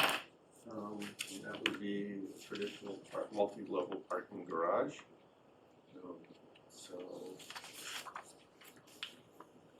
I use that term, and that should be allowed by a special permit from the planning board. Which would probably occur during the site plan review process. Just in the Newport Powder House in the Beaver Dam Road District. Isn't structured parking an accessory building? He's defined it now. So that's the thing is that, now that we got to this, is that perhaps we should, in the definition, which is a little further back, perhaps we should allow a certain height for Structured parking, structured parking. different from the accessory structure. Exactly. Yes. Which would allow, 3 levels. More than one level. More than one level, exactly. And then we can all discuss whether it's 3 or 4 Can you levels put that is in the dimensional appropriate. table rather than the definitions? Yeah, that makes sense to put in the, Or just, this is part of the same section. Or I just don't know. add it to this, just saying they shall That's what not I'm thinking, just exceed. add it to this. Yeah. Yeah, shall not I exceed. think It's only allowed in those 2 districts, so. but you go looking to that table for dimensional standards, and if it's in there, you can find it. I think it's inconsistent to put it in rows in the, So move it up to number 7.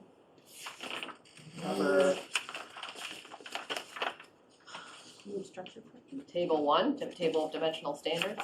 Oh, you mean just No, add a- we put have it, the, put it as a note there. no, they're not notes. Number 4, accessory structures has the height limits in it so that you can Sorry. move the structured parking up to number 7. Right above the 9.4.6. Number 7. Right, so you'd add right. Move it You're up. saying add something right there. below exceptions. number seven? renewable energy. Line 138. It doesn't, Line exist- 138, thank you, Yeah. that's it more. doesn't exist yet, you have to. Just move structured parking up to line 138A. I see. And have a height restriction in there. So what would you like for a height restriction? How many levels, what height? I mean, I think you That's all should at depending least on how many allow- cars you're gonna And park. it depends if one level's under the That's ground. Cause you got grade, one elevated level and two elevated, that's a lot of parking spaces.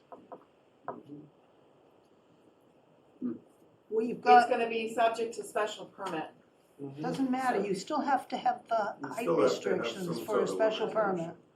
Well, it certainly should be higher than the main building. No, Right. shouldn't be. Right.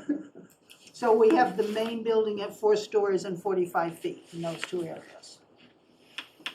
So what about, how about, what did Denny and Gar advise, if we did it, 1 story lower than the primary, structure? So in Beaver Dam and Newport Park, it would be 3 stories and 35 feet, and And half a story above grade for the parking. You're gonna require them to have No, below but grade parking, allow it. allow it.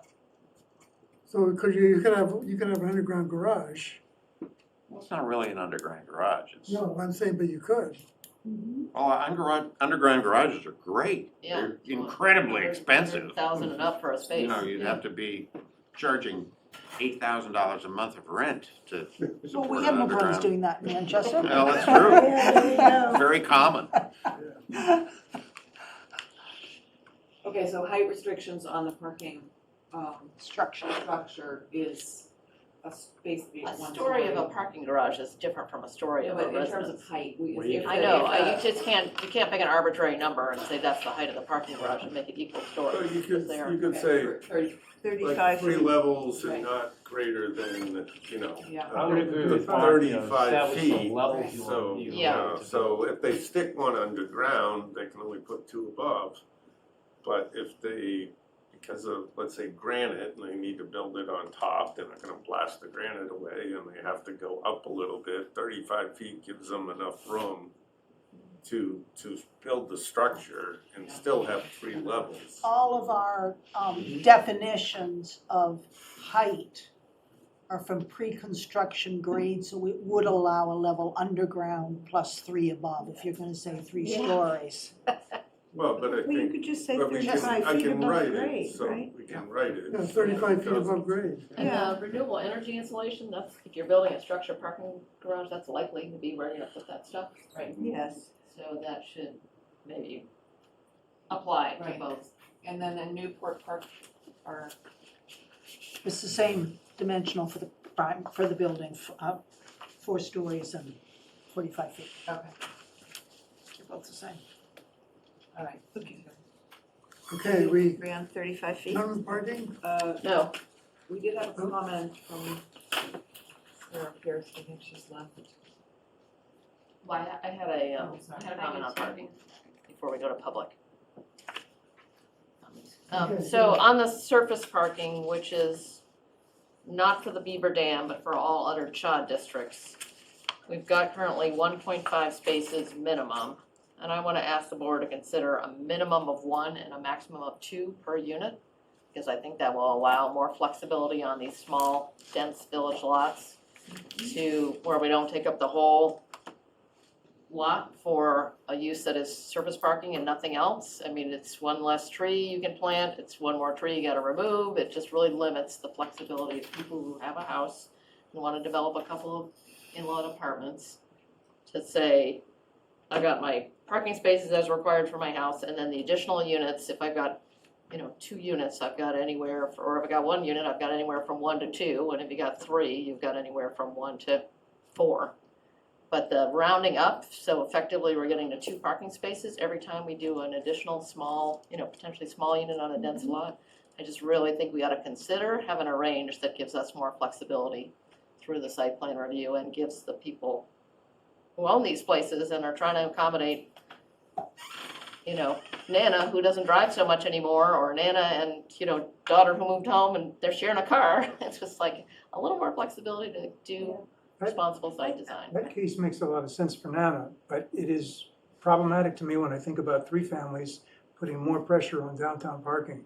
We've put the lion's share of this development, potential development, in a very crowded area downtown.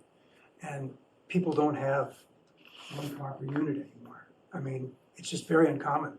So I'm worried that we're gonna push more load onto very crowded downtown parking streets. I'm worried about the historic character of our village and the density of that and the model that was developed before parking. Right. And then making that over. assumptions about people who have more than one car, live in a certain kind of place, and just an expectation that it might be different for these kinds of units, Yeah, where and you the, can share some parking space. isn't the process for all of these things, for any multifamily unit to go through to a site plan review? It doesn't matter. So you wait, but if you have a flexible 1 to 2, in site plan review, it's considered, and you can consider the particulars of the situation.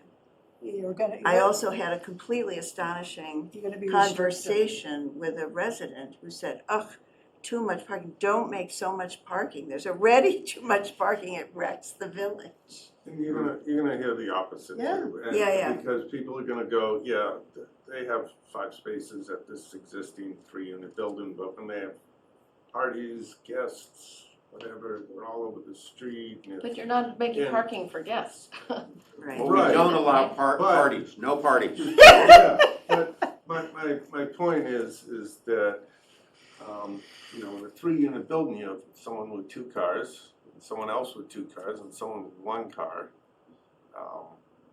5 works.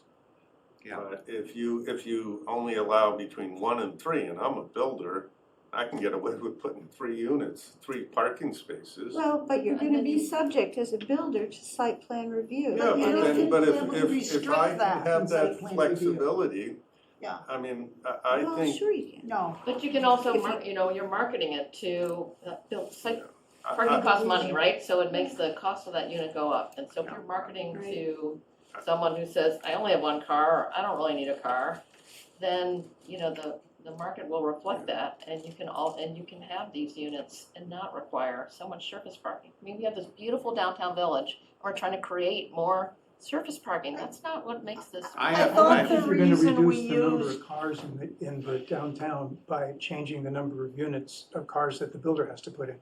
You're not gonna change the number of cars, you're just gonna change the number of parking spaces. Because people are gonna have the cars that they're gonna have. And some of them might have fewer than we But expect. I thought Yeah. that we decided to keep the 1.5 that we have in zoning today because of public feedback. There was a Over lot of parking. public feedback Right. about It's the parking. first thing at Yeah. that Saturday seminar at the high school. The first question I got asked over and over is how much parking are you going to require? And so I think I don't disagree with you, Laura, except that I think that people that the number of parking spaces available to in their unit, whether they're renting or owning, does not dictate how many cars they own. And they buy how many cars they own based on what they believe their needs are. Unfortunately, I think people, we have 2 drivers in my house right now and 2 cars. And so I don't think we change car habits by limiting the number of parking spaces. And we want to pass this thing. I think parking was the number 1 thing that we've heard. I understand, and I'm just raising it here because I think it's irresponsible to keep maximizing, to require these minimum parking spaces in our historic downtown.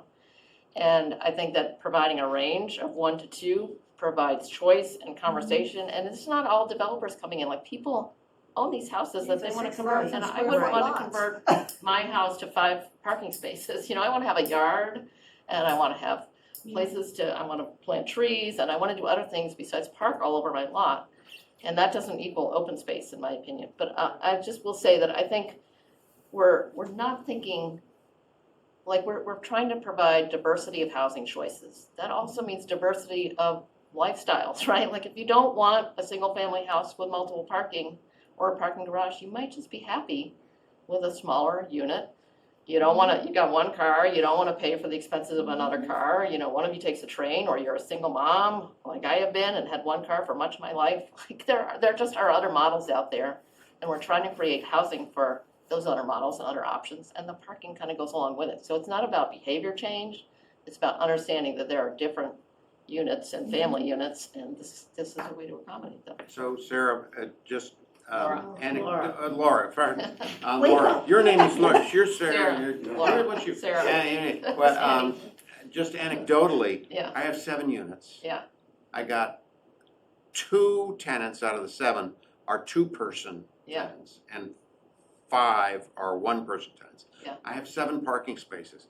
We've never had a parking problem. Every one of those apartments uses 1 parking space, and they're fine. Yeah. They're fine. So it, you know, I don't know whether it's self-selecting or not. I That think could to be, some degree it is, right? know, If you market a but, unit that's got 1 parking I mean, space, you know, then I get somebody who's that's got my one. experience Yeah. for what it's worth.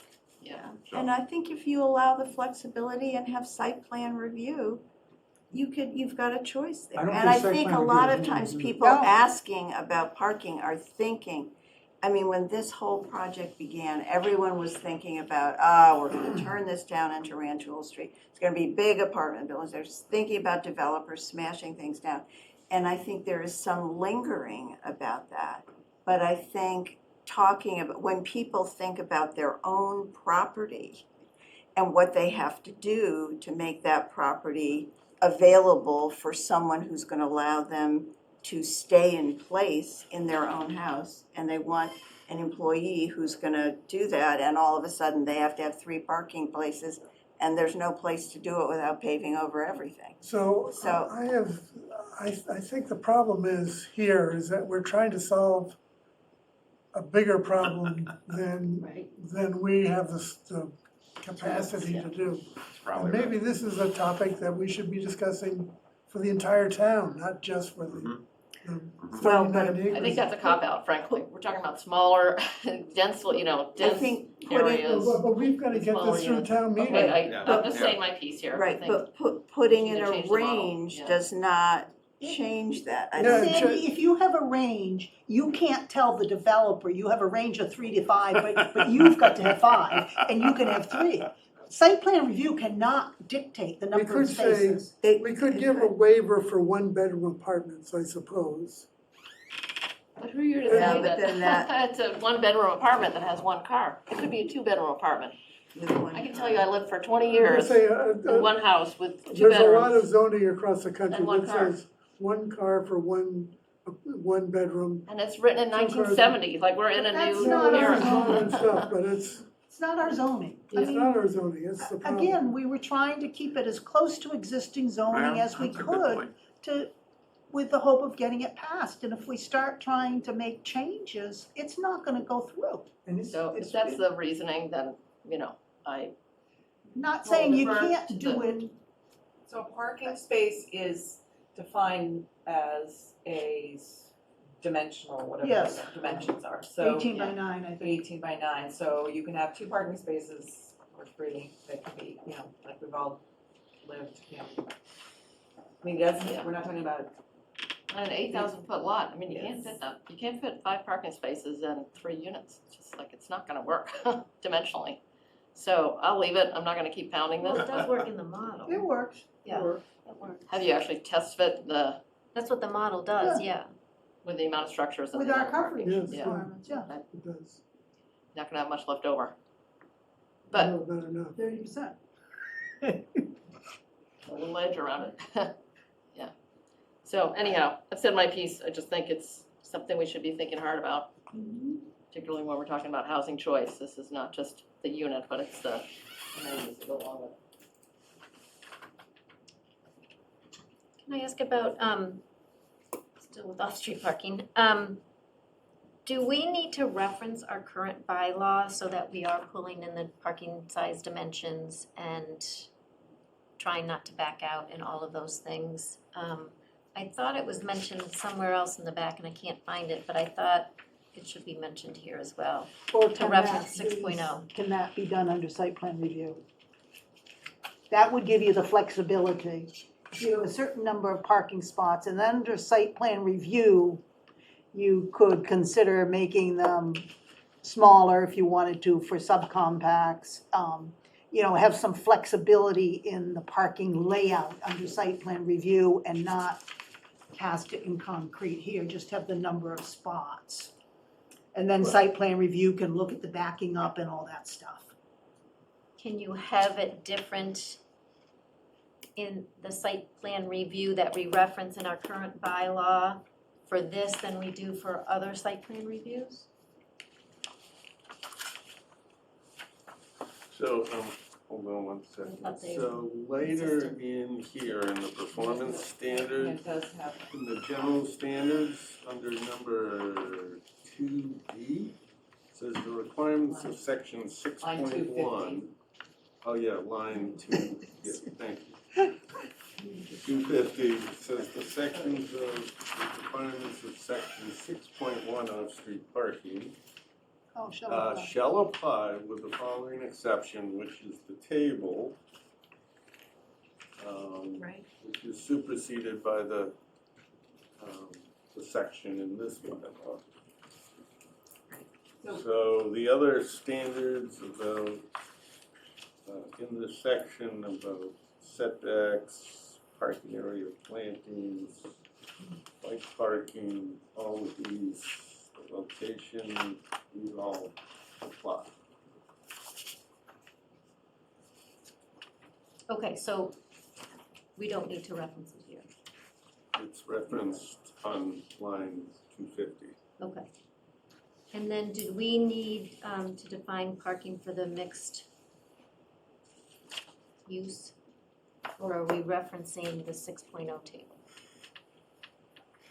We're not It's not a doing mixed mixed use use. district. We're not doing We're mixed use. allowing people to put in commercial. That is an interesting question, though. So we don't What- require when it's parking? not an apartment, when it's not an apartment, is there a parking requirement? Yes.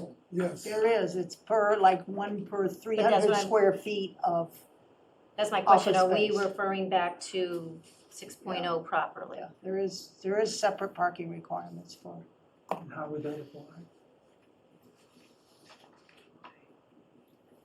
How would it apply? How would it apply if I am constructing a 2-story commercial apartment use? Where do I see my exact parking requirements? It's in the main parking. Based on the number of residential units? So, Does it say residential units? So does it meet the lot requirements so what I to have off-street? So what I could do, because the table 6.1 is broken up into several sections, there's a residential section, community facilities section, accessory use section, commercial section. What we could do is just exempt it from table 6.1, the residential section. So all the other That makes All sense. the parking rest would requirements apply. would apply. So if you are gonna do, you know, a retail space on the first floor, you have to provide parking for that retail space. That would make That's a sense. good- that's a According good to the solution. chart, but your, our residential requirements, which essentially are the same, Oh, for some because reason. you said we're allowing this, the underlying use. Well, our current ones just are convoluted because they do the rounding up for people. Mhm. And to make it more complicated rather than really saying.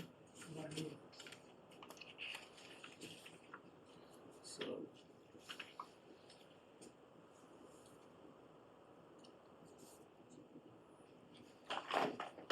This is really, so, all right, residential parking requirements are from table 6.1 are superseded by this section. do we want to, in, sort of jumped to line 250, in the site plan review, include any ability to reduce parking requirements in that process based on, do we want to give ourselves that flexibility in the site plan review?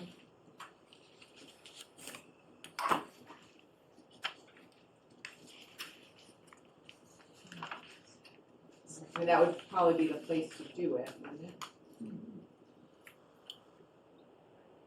I'd say yes. I mean, if you're redeveloping the cargo block, putting housing on top of that, Right, you don't wanna tear down a section of it so that you can fit a parking spot in. right, it seems to me that that would be a place to. So you said if it's mixed use? No, they should Should allow just say, commercial. That's No. what sort of.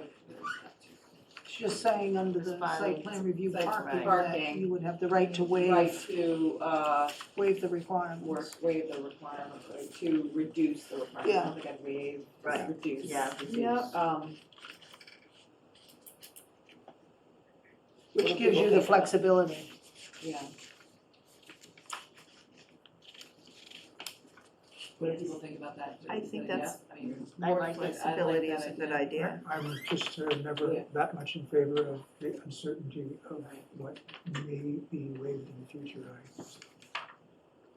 So my opinion with that is that's problematic. I think people's concern is that if you don't require off-street parking, it just goes on the street. And so you're not really helping the town character or maintaining the downtown area. You're just exacerbating an issue. So Oh, I think Parking that's, equates to downtown character. I Well, I really think- just, I think Parking you have- is the you have to- opposite of yeah, look downtown at- character. You have to actually think about the districts, Right. the layout of our district. So the layout of our big district is along Pine Street, where you're gonna see most of the properties being redeveloped. You don't really have on-street parking on Pine Street. Yes, you do. Do you? Oh, yes. But only not much. down Not towards, much. yeah, not much, Yeah. and it's fluid. It's very hard to predict how So- many cars an apartment complex is going to have. I mean, we wrestle with it continuously in our property. It doesn't have so much to do with unit size always either. You just don't know. And it depends on who happens to live. Right. If there's turnover, there's sale, there's. I've often had 2 cars when I was single. You got problems. I think that We're not letting you in. I think if you want any flexibility, the place to put it is in the site plan review process. Yep. The ability to reduce You have it, neighbor input, and there might be Right. some really Yes. good design, and character of the the. planning board's elected, if people don't like what the planning board is doing, then they don't re-elect people. If they're doing too many reductions in parking. So Sarah, I like your idea of giving some flexibility. This is a little bit like our goal sometimes. We'll look at a piece of property and we'll say, well, that property's not gonna be redeveloped. It's gonna be too expensive to develop that property. But you don't know that. Things change. But we don't have to grant the waiver either, Right, Well, Right. or the reduction. Should we vote on this one? I think it's a vote, this is a yeah, it's a vote. vote. Okay, who is in favor of allowing some flexibility in the site plan review process for parking? Reducing the parking. reducing. Reducing. And opposed? Looks like the reduction passes. So I need some sort of standard or some sort of, can be reduced to something. No less based than on- 1 space per unit. No less than 1 space per unit, provided the 1 spaces are 1-bedroom units or something like that. No, No. two, nope. No, No, you can't do that because it's gotta be for families. but a developer It's would, gotta be every defined. developer, if it would ask for the one. So if we say we can reduce it, Mary, that, I don't think that's correct. well, Because- could I finish? Sure. but- So if we say, you know, a condition like that reduce it to 1 based on whatever, I think every developer will reduce that to 1 off-street parking per unit. Well, and we can say no in site plan review. First you can say You no, and can't say second, no to 1 and yes to Standards. another. Okay. And if you have reasons, You Well, have you have to have reasons. some standards or something written in order to either allow it down or require more. I'm a resident worried about parking and I look at that language, I'm going to assume that these units are going to be getting reduced parking. Yes. I mean, that's, I think, inevitable, yeah. Well, again, Richard, I think you're making the same error that Mary is. Developers are trying to sell their properties, and if you don't have enough parking, No, I'm not making my assumption about what the developer's going to do because I have no idea. But I'm making my assumption about what a resident would feel if they look at the zoning regulation. They're concerned about parking on their streets because it's always very tight. There's no room in the little parking lots. It's very tight and now it's gonna get tighter. And I look at the language here and it says, well, they can have fewer parking spaces than I'm allowed to have. If I wanted to convert my house in a general district to 3 families, they're allowed to have fewer parking spaces, which are inevitably gonna push into the street. So, I mean, we lost the vote. I know it's going to site review, but I just would echo Mary's point that you put a specific minimum in there. I think, A, it's a flag for everybody that's concerned about parking, and B, it's a target for the developer. And I think for our purposes, we have to look at the developer as not necessarily being our friend. We hope he is. We hope he's a wonderful developer, but we don't know. Maybe it's not a developer at all, maybe it's your neighbor who's a family, who wants to add some space, I have some add an apartment. neighbor developers aren't always good neighbors. I don't think we're assuming anything about the developer, I think we're assuming we have a general downtown area that's tight, and it has, walls up to the street with not a lot of interruption by parking. And so we're encouraging that kind of wall, that street wall. And our businesses will, we're encouraging business on the commercial on the ground floor and allowing residential But use cargo above. unlimited and It's not in our is not in the district. CHOD, and the areas in Okay. the downtown are not in the CHOD. Yeah, So I okay. think to Mark's earlier point, think about where our districts are. Mhm. You got Pine Street, Yeah. so Newport Park. Yeah. You've got Beach Street to Summer, Mhm. where there Elm is Street. on-street parking, and 10 Summer Street has put the parking, hidden it sort of behind, Mhm. um, Mhm. to keep that character and pull the buildings toward the street. And then you go down, sort of think more Yeah. about the districts. Allen Ave there's no parking along Summer Street there, right? Mhm. So I think, don't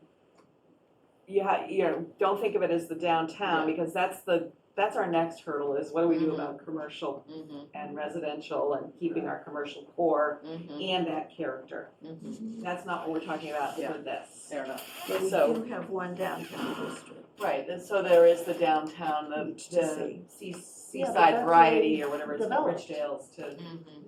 but, Not standard. That is right downtown in the core. I mean, and that is that's- right downtown. Yeah.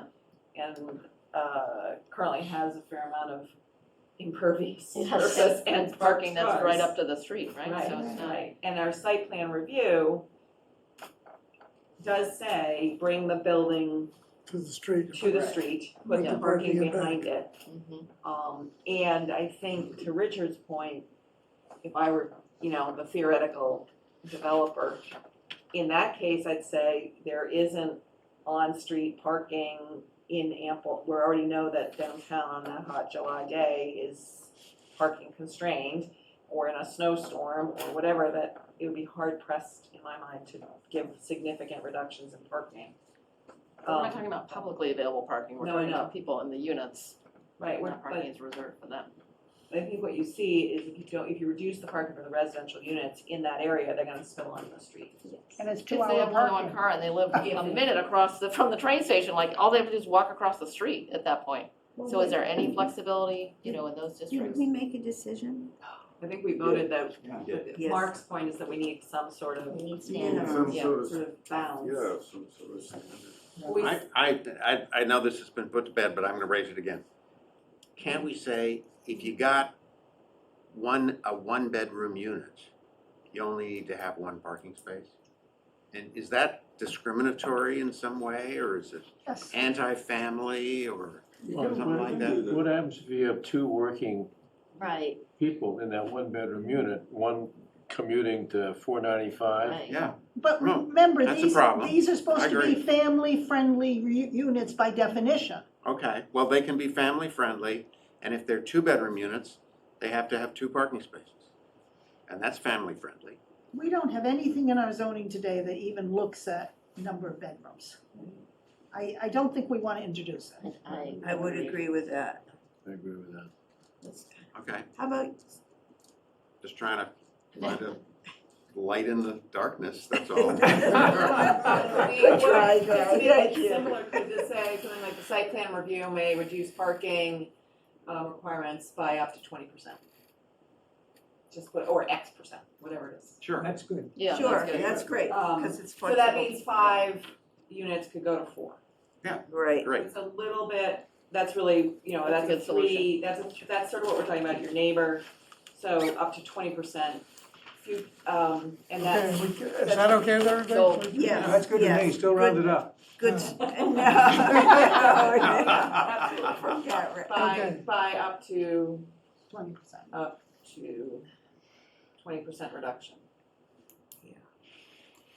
All right, I'm gonna ask We'll if leave that for- anyone from the public has any comment at this. Unfortunately, her comment I didn't see was that she wanted us to scroll through, and I apologize but I didn't scroll through the. Is it Sarah?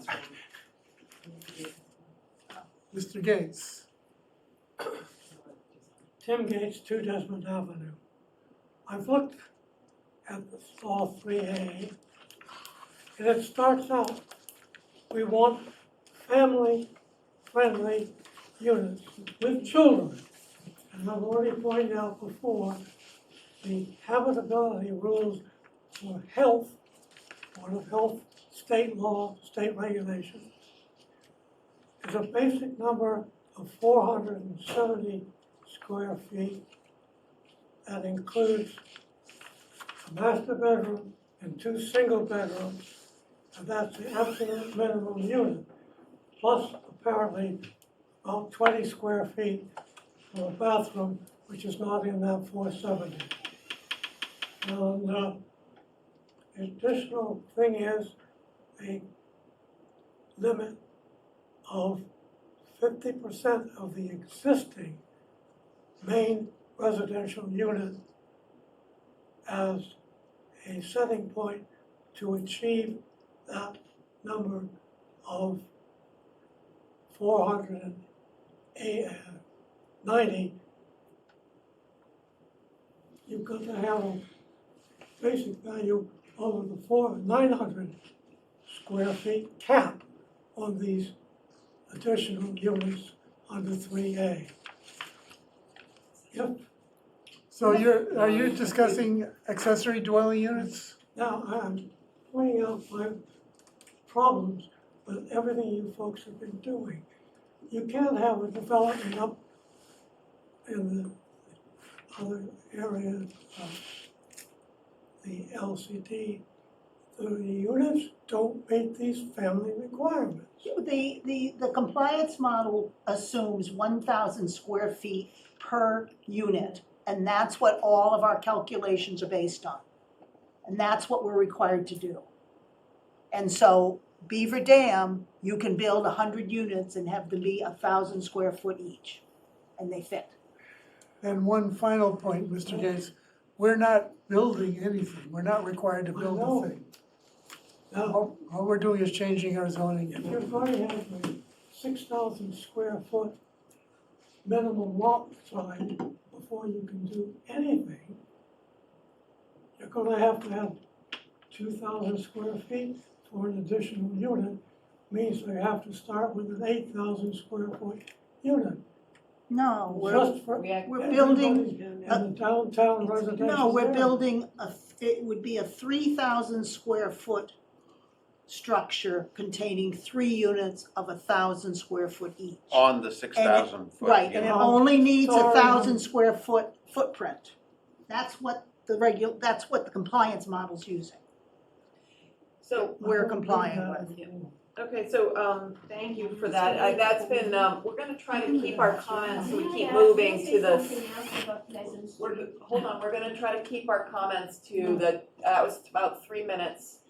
town meeting and we try to do 2 minutes, so if you have, another comment, we'll take it later in the meeting, but, This is only a very short one, okay, not even 2 minutes. okay, great. But you were talking about Pleasant Street, where they're going to be one of the districts? No, No. No, No? no, No. uh-uh. Not Pleasant Pine.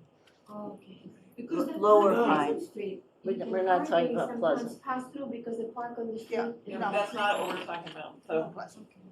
okay, great, thanks, let's All go to right, site plan review. review. Comments on screen? No, but, she left, but there was another comment, but that's. If anybody on screen that I'm not seeing has a comment, please speak up. I don't see anyone, Sarah. Okay, thanks, Gail. All right, Okay, design review, So, site plan, no, review. site plan review. Excuse me, site plan review. So there was several comments related to the first 3 items of the section, so I made some edits to clarify these sections and address some of the concerns. So first one is a clarification, removed the consistency section, because that goes later in the, where it talks about approvals, that's later. Then the permitting authority about site plan review, that is, we don't need that. And then under review requirements, oh, well, that's where I added it. I just moved it to, that should not say, I tried to remove all the permitting authority, should say planning board. So. And so that's the rest of the section, are just some spelling and edits till you get to number 6, which is, what references the actual site plan review. So I clarified this, there were several people commented about A and B. What's that mean? It's all you have to do is pay the fees, and so that kind of meets some of the, so I took that out.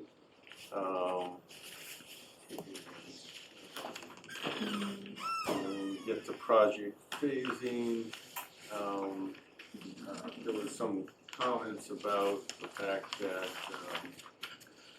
there's no limitation on how long a second phase of a project's good for. So I said, the unbuilt phase was valid for 2 additional years after the issuance of an occupancy permit for the first phase. And the planning board may extend those approvals of the unbuilt phases for 1-year periods, provided the phase is still in compliance with this bylaw. So it's getting permitted under this bylaw. Can I make a comment there? It's a grammatical comment. Okay.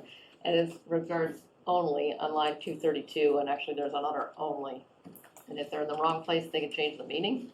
So on line 232, I'm gonna suggest we just strike the word only and say the unbuilt phase will be valid for 2 years, not valid after 2 years. Yep. So strike only and strike after. Yep. Will be valid for 2 years. Mhm. And then, forgive me, I'm just gonna back up to That's okay. structured parking, which had an only in it, which I think can change the meaning. And that was line 150. Just either strike only or say shall be allowed only in the Newport Powder House District. The only is in the wrong place.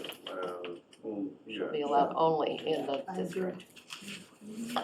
Okay, thank you.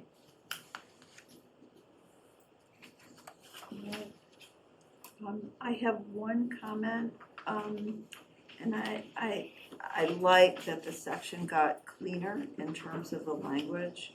But under site plan review, point number 2, procedure and submission requirements, I think it would be worth, when you refer to this other set of sections that's in the underlying zoning law, I think it's worth adding a phrase or a sentence that says something to the effect that this procedure will require notice to abutters. Because it's something people have been very nervous about. And I don't think you want to put that in the zoning bylaw. That's Well, controlled by the state. no, Well, it's, it's probably already in the It's section. in the, it's se- already it's in in, there. it's in those sections, Sarah. It's But I already would- in this, what we got here. And the other thing is if you pick out specific things and you don't pick out the other Others. things, Yeah, it's, okay. that can be dangerous.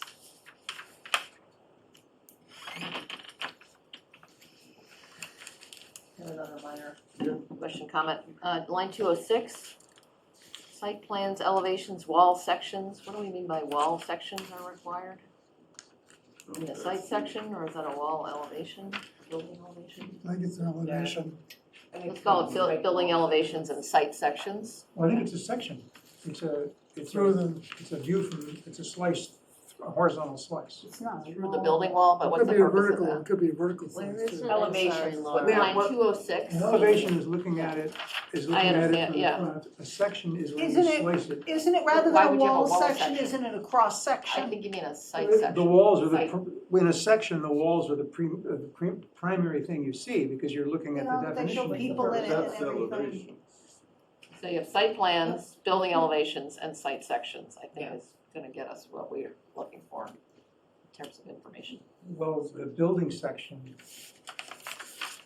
Wall section of the building, just to understand the The wall height. I or- don't know, that came from the Yeah, I don't know what, architects, we so- wouldn't be, I never heard the term wall section. I know I what a haven't section either. of a building is. Garden A section palace. of a building is. We A just wall take section that is out. literally it's looking at the construction of the wall. how that wall is built. Yeah, What's we on don't want this that. side, what's Sandwich got- that it's made out of. It's no value. We don't want It that. has no value to this Okay. process. So, but site sections do, because we can understand the topography. So we need to clarify site sections. So we should Site change that plans. to site Site plans, plan. building elevations, and By site site sections. So where is the section? You on- want where is building the section of the sections building? too. I don't think sections is a Sections for relevant, buildings don't tell you anything. word. How do you know what the That's footprint Wall is? sections before. It's plan, The plan. that's a plan. That's the site. That's a site plan, yeah. And elevation is height. You don't want floor plans?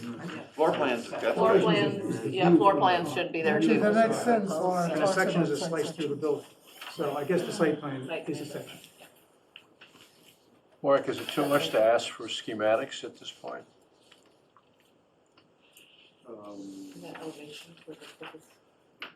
Yeah, I mean, typically, like floor plate plans for each one. Layouts, can I answer that question? When we had to submit for this type of thing, site plan review, we did building elevations, all four sides of the building, and a roof plan, how the building sits on the property itself. It gives you an indication of how the building will be sitting, how it's gonna be used, roadway access, all that around it. The only thing is that, given that we might want a floor plan, Yeah, we because floor you plan, need to yeah. determine how many units there are. For ZBA, we get floor plans, we get elevations, and we get site Is plans. this site plan review, or is it are you now into? But is it a 3-unit building or a 4-unit or a 5? It'll tell us what we're looking at. Well, the Yeah. building inspector would, Yeah, a simple floor So, plan, but they're not detailed drawings. No. Right, so you but would add a they're floor concept plan. drawings. Yeah, You would add floor plan to the language, okay.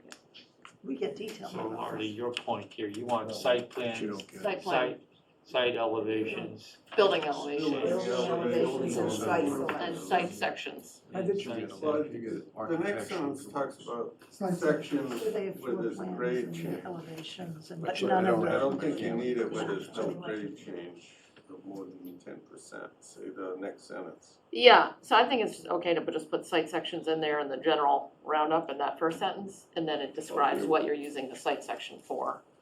It's 10% or more. So, and floor plans. Yeah, sometimes when people do submit multi-unit buildings, you don't get necessarily detailed floor plans, particularly for larger buildings, because they may change You the, could call it schematic floor plans. yeah, they might change it around and have more 2-bedrooms and bigger 1-bedrooms instead, so. Or we could call it a representative site plan or. Yeah, so sometimes they might give you something, but not exactly, but for what we're gonna be reviewing most of the time, they're gonna have, and I think it's perfectly That's good. acceptable to require, That's the floor plan, floor plan, right? because you'll be reviewing smaller projects. Yeah. 90% of the time. And a good example of this, by the way, is the site signaling drawing set that we've all been reviewing. They do show building plans, building elevations, just schematically showing you how the building will be sitting on the site. And they do show a site section, which is the standard stuff.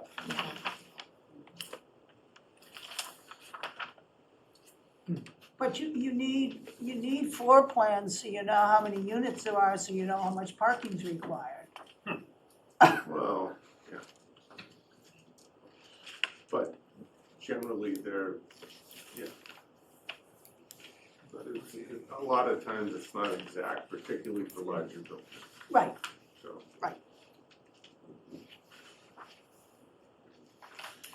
Are we still on this or? So where are we? Solved it? So, are we at general development standards yet, or are we still on? Site plan. Sure. Okay. Under 9.4.7, I guess 2. Oh, I don't.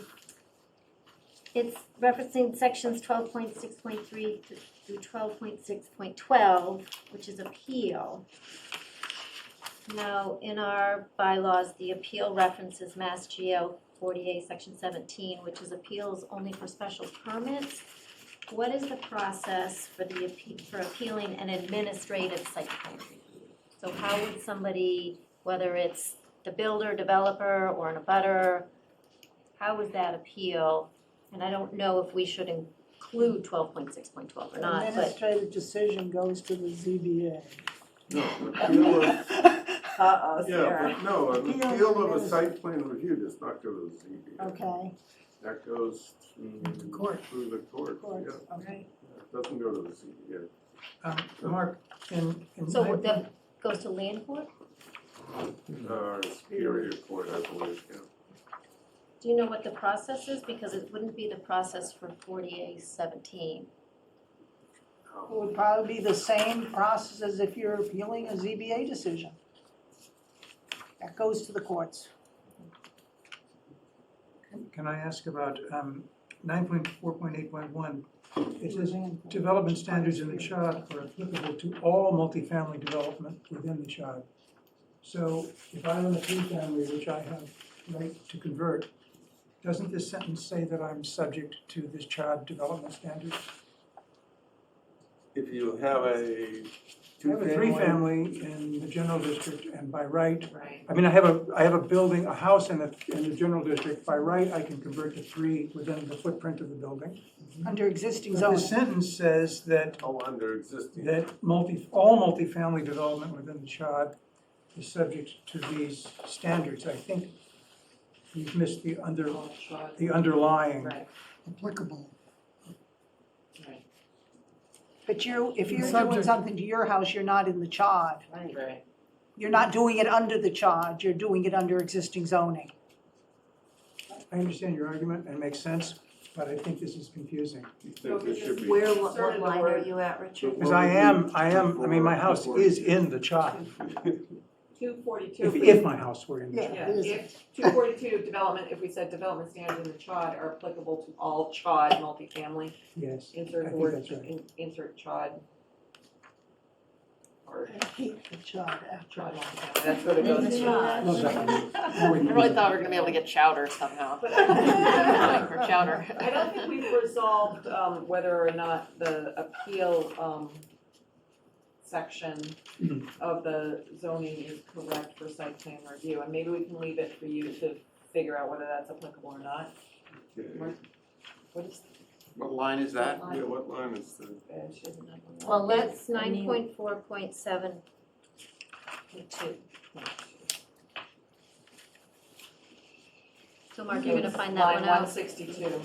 162. 162? 162, so that's the appeal for the special permit.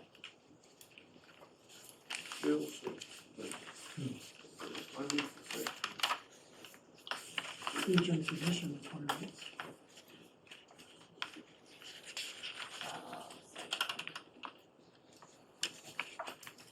The requirements in that section from the beginning to the end, which is appeals shall apply. These extra things. Yes, so you would have to appeal it through the standard appeal process for site plan review.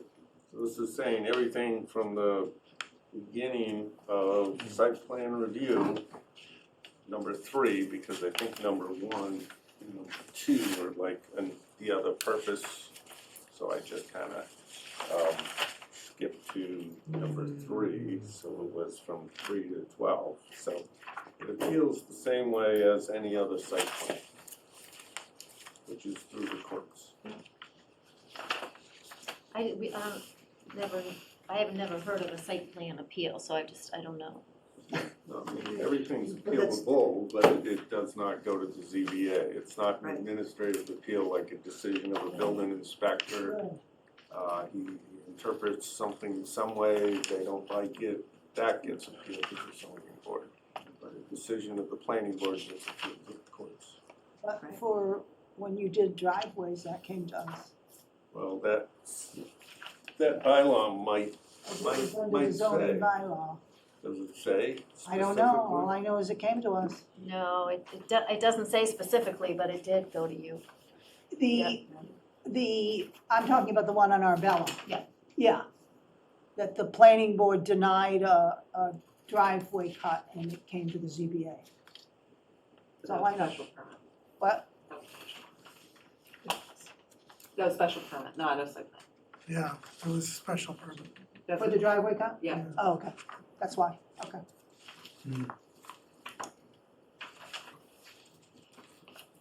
So in the review requirements, it references section 6.3 of our bylaws. In section 6.3.6 says that the standard described in section 6.4 shall apply to all applications for special permit or site plan review. And that's the earth removal.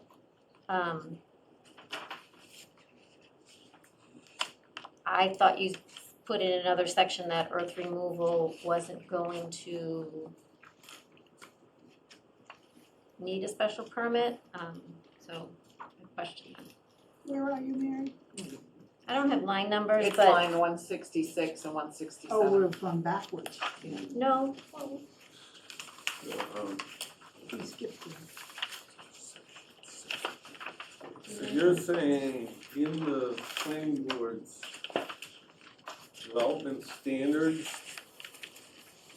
Yeah, there's earth there's a removal. special, that's within, No, it's not a special permit, it's just criteria, they're performance standards. so those would be applicable. Yes, exactly. Yeah. What's not applicable is the special permit for earth removal. Right, but you said that's in a separate section, not in the development standards, earth removal. It is in the, Ah, there are standards for earth removal in the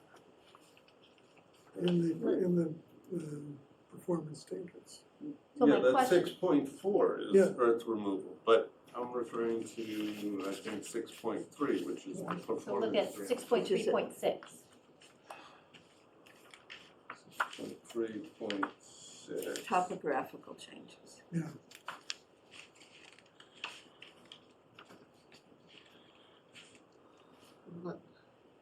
You're saying the standards described in 6.4 the should, standards apply, but not the special permit requirement.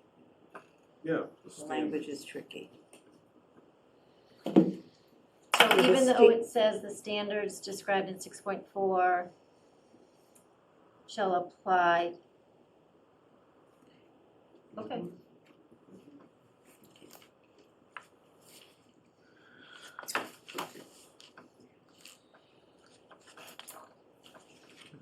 So where are we? No, I I know. think we're I- design I'm guidelines. looking, but I have a comment on that, No, but I don't think we're there yet. What Where- number haven't done are general you? A guidelines. comment, what do you have a comment on, Sue? Under the, that 2C, so starting line 214. Are we there or not there? I don't know where we keep going back and forth. Okay, so 214. Let's go to So- 214. So Site plan performance, approval. performance standards. So my comment was, I thought we should list, we list 6.3.3, 6.3.6. I think we should add 6.3.9, which is aesthetic standards, because it's really amorphous. And I think that, I think we should exclude that. Because we're saying the following components of this section do not apply, and I think aesthetic standard 6.3.9 should not apply. Well, because we've got our. You're on line design- 257. Oh, 167. No, No. well, 253 is the start of performance standards. You're Oh, in wait, general oh, yeah, development that's an standards. old one, I'm sorry, yeah, Yeah, yeah, the yeah. line changes, Yeah, really, sorry. they have nothing to do with each other. Yeah, The lines sorry. are- It's 253 to. Yeah, so that starts 253, I think we should add, in addition, 6.3.9. Shall it be excluded?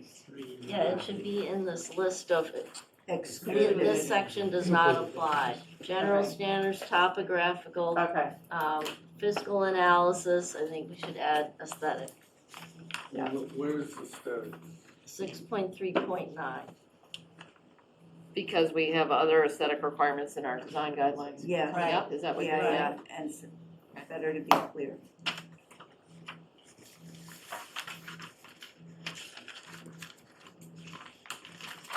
Any objection to that? Apparently. No. I'm sorry, I don't understand this. Well, we have design guidelines, so it's, you don't. We're adding, I don't even really understand where these are excluded, I'm just. You're under the existing zoning. Yeah, they're in. And under special zoning, permits. Special permit requirement. So when it says the following components of this section do not apply, You don't need fiscal analysis. Because You we don't can't do special permits under need this special zoning. permits I see, For the, as of right. right, got it.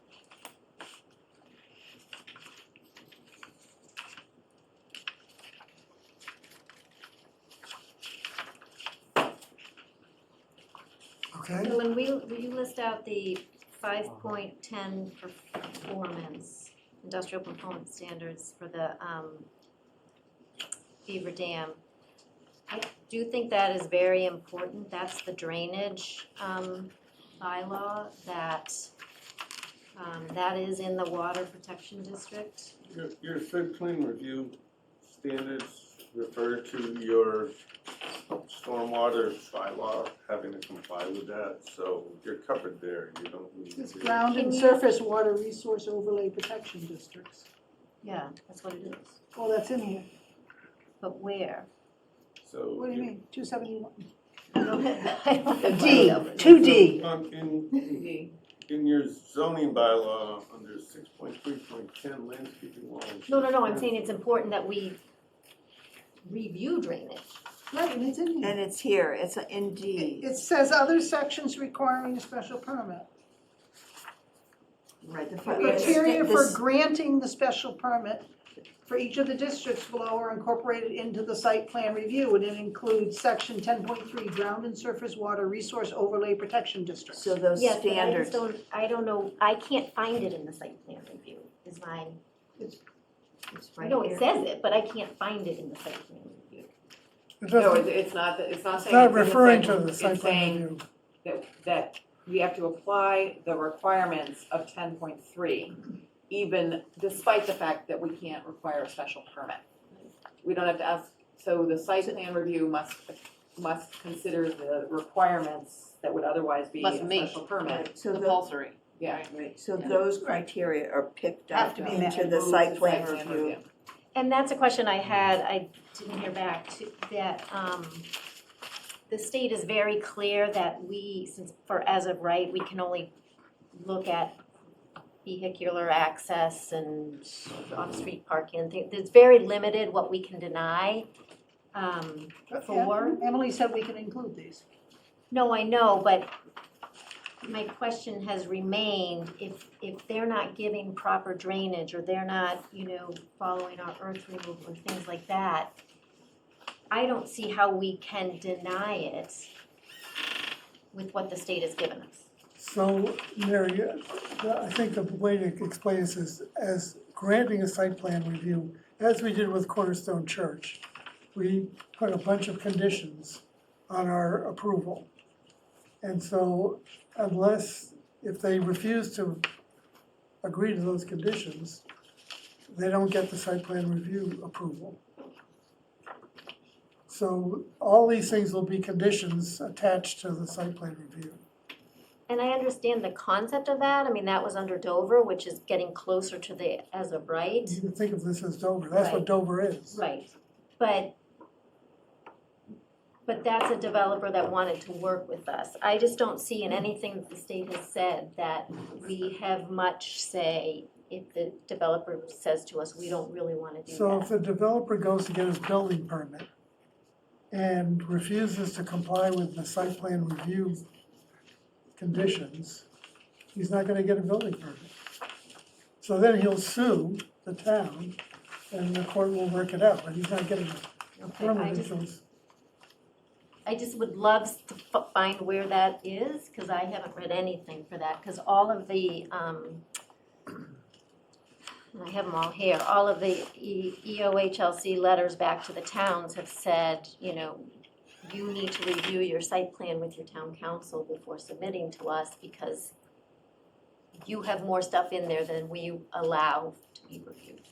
So, I'm just trying to say, I don't want ours kicked back for the exact same reasons, and I haven't seen anything to say that we're doing anything different than these other towns do. That might happen, yeah, that might happen, that's why we're doing That's the. why we're doing this, so it happens now, not in December.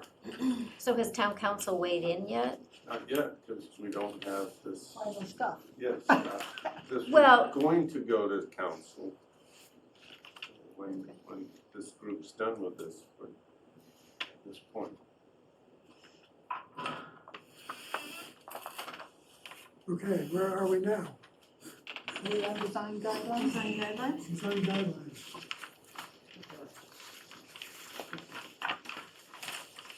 My big takeaway, and I know that Mark, it looks like you took my suggestion, maybe others as well, but not all places, and that was, I thought it should change shall to should. Right. And he did, Which it did. it's not everywhere. It's not everywhere, but there's a few that I specifically wanted to keep, where it talks about it shall meet the Okay. character and the architectural, some of the, You have some, all the ones that are specific pieces of buildings and elements for windows, roofs, yeah, those things I changed to should okay. because of, So you thought about it and made a deliberate. But you left the building entries as shall. 287. 287.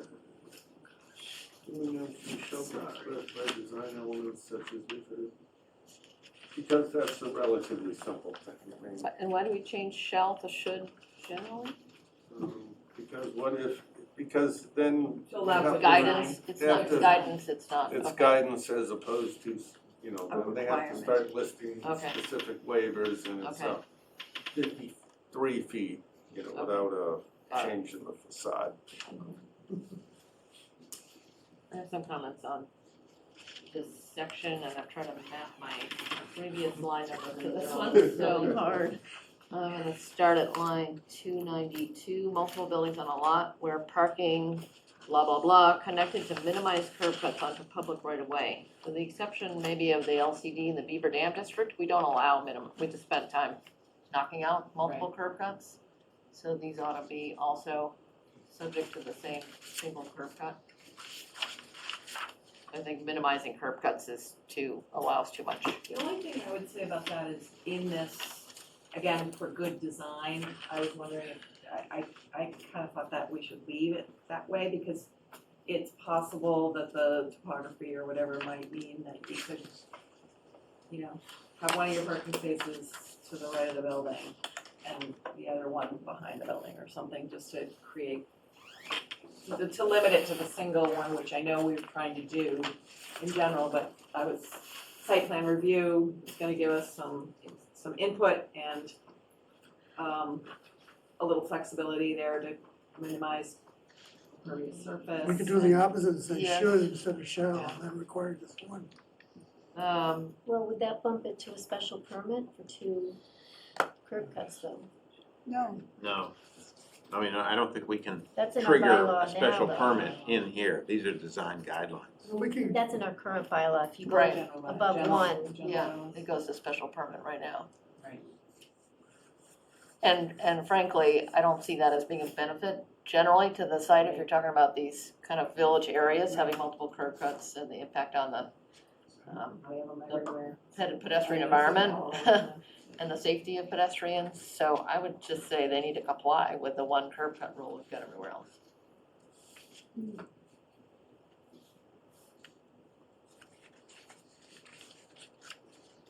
okay, So what would you have it say, Laura? I would say where possible, parking and loading areas shall be connected to minimize paved surfaces. Not have it be about curb cuts.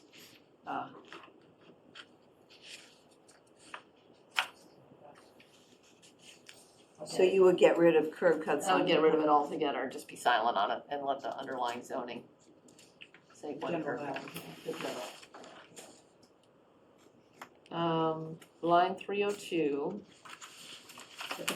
The buildings adjacent to the public street shall have a pedestrian entry facing the public street. This again is about sort of site design flexibility. I'm thinking of Newport Park, where you might have a collection of buildings that are oriented towards a courtyard, maybe they're double loading buildings and you're not yeah, gonna. there's actually a phrase that was used, unless, Well, we've actually unless got the- it, we've got it on 336, so we're covered by 336, so why don't we just, is there someone in conflict with each other?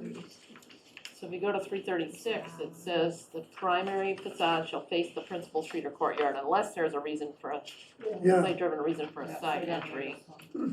So maybe if you want it in there, change the shall to a should, because I think it's, I would leave it, I would take it out, it's just too Take it out. too I agree. confusing. yeah, I think it's confusing, they're kind of in conflict. So strike section 4, Line Line 302 and 303. 302. 303, the buildings. Yeah. Okay. Okay, and then,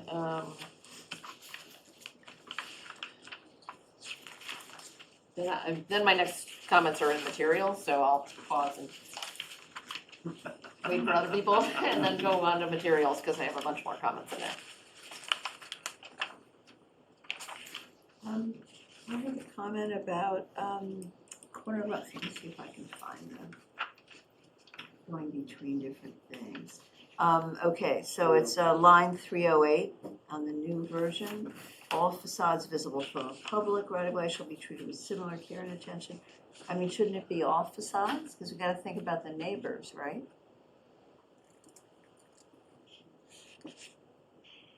So why isn't it simply all facades? And I think somewhere else we do Similar talk about care. all facades getting similar levels of care. I'd have to find that clause.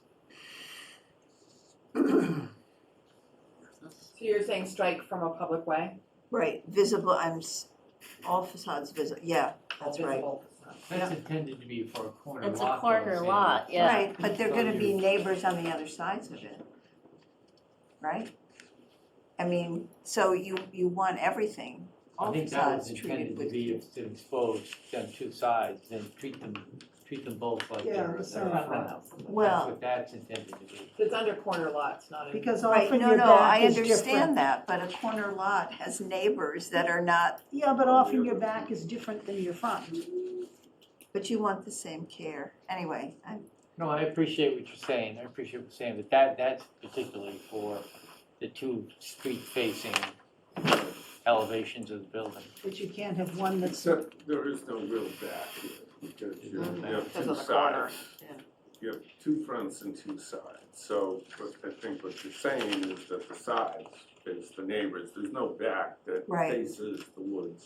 or right, faces the something sides else. face the neighbors, so why, it's a small point. So, Can I ask, front I mean, these are backs. all sort of niceties here, but what are we trying to get to? as a group?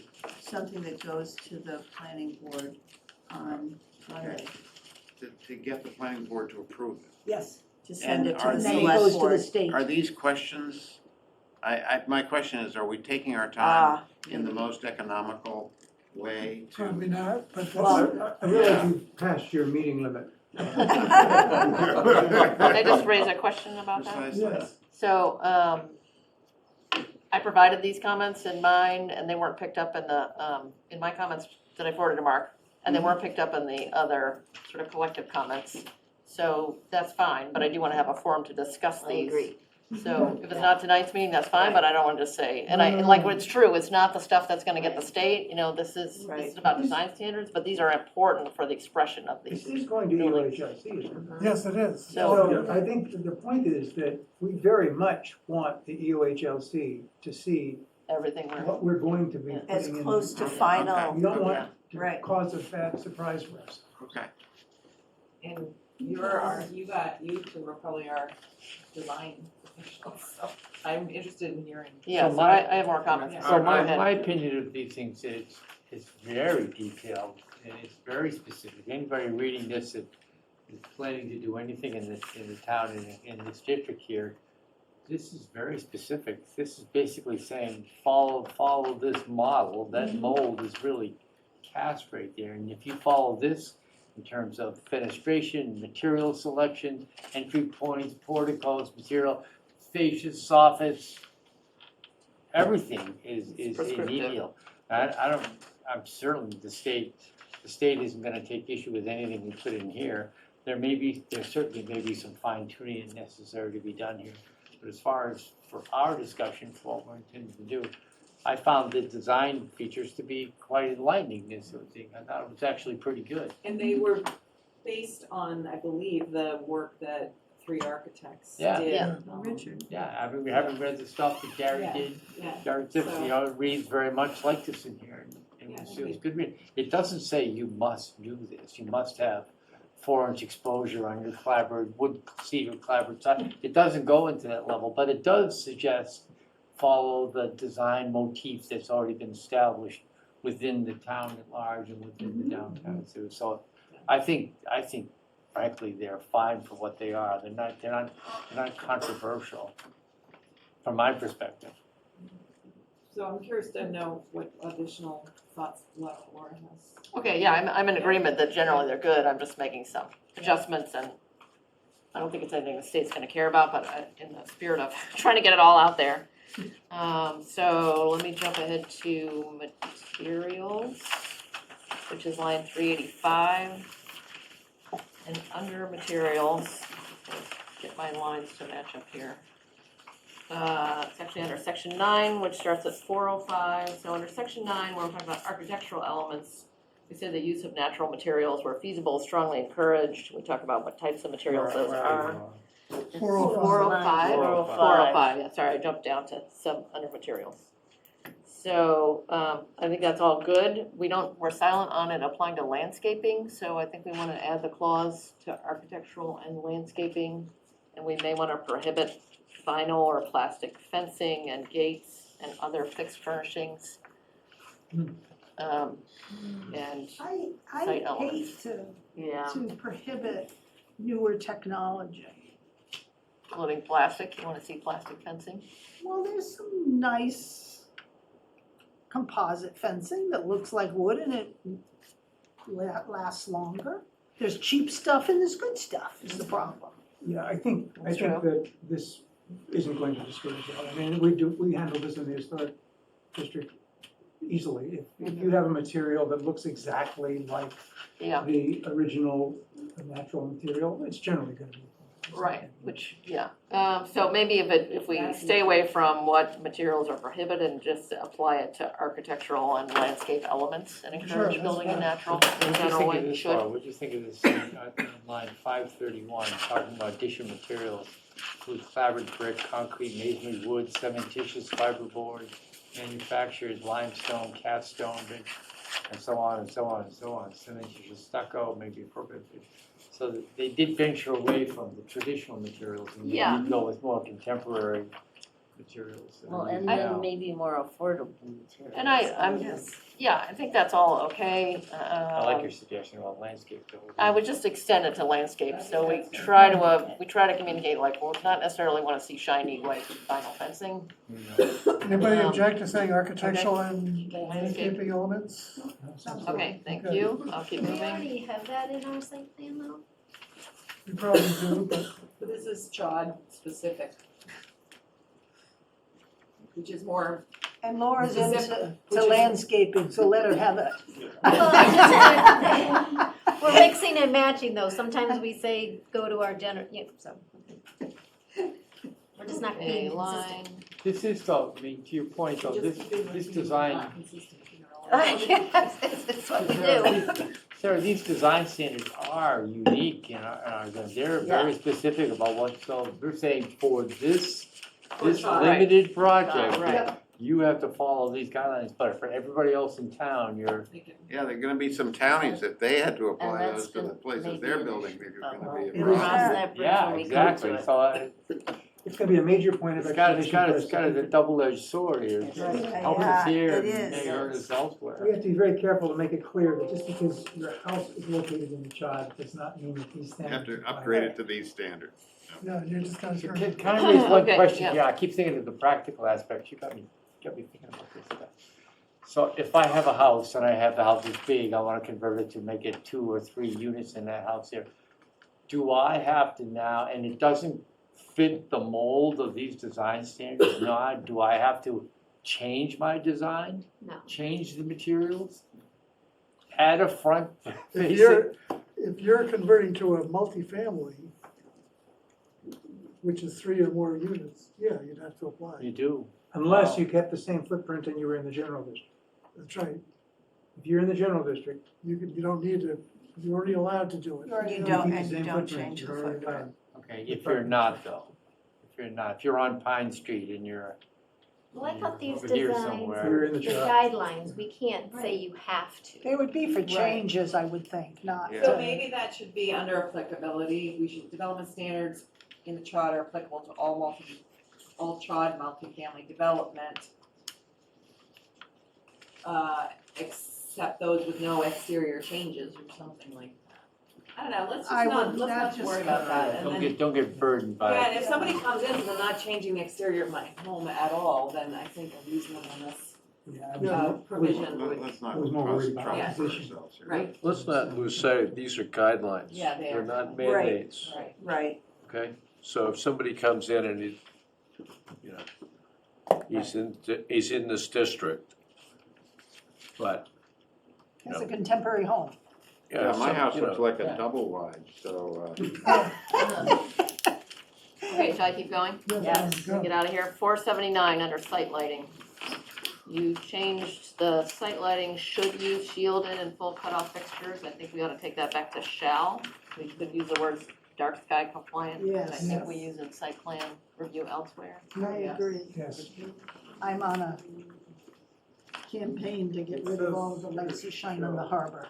Yeah. So 479, change should to shall. And, Oh, I didn't change Shall- that one. well, okay, so let's change it now. Okay. Site lighting shall use shield and full cutoff fixtures. I would go so far as to suggest we require dark sky compliant, but that is an additional level of kind of filter. I think in the performance standards, Just put it in dark sky compliant, I Okay. agree with you, that's a Dark thing, sky everybody. Okay, so we're gonna add that to site lighting. Line 490, integration with nature, sustainability. There's no objection, I'm gonna say we add / resiliency to that title, because there are a couple of things that I'm gonna talk about in this section that are also dealing with that topic. What is it called? Line 490, Yeah. 490? integration with nature / sustainability / resiliency. Oh, In that, just resilience. Yeah. Just adding a word. Okay, line. Then under planting and trees, I'm gonna get a little botanical on you all. Okay, so species native, let's not say New England, let's say Eastern North America. things are getting hotter, and if you limit it to sugar maples in New England, we're gonna be. So let's say Eastern North America, line 491, Thank Yep. you. okay? Let's see, Do you have not to spell, can you just say native? no. I would say no. So there. Yeah. You're simple. That's easy. Just so that native. Species native to species native Eastern North America. Yep. With the goal of contributing ecological benefits such as species diversity, adaptability, and habitat.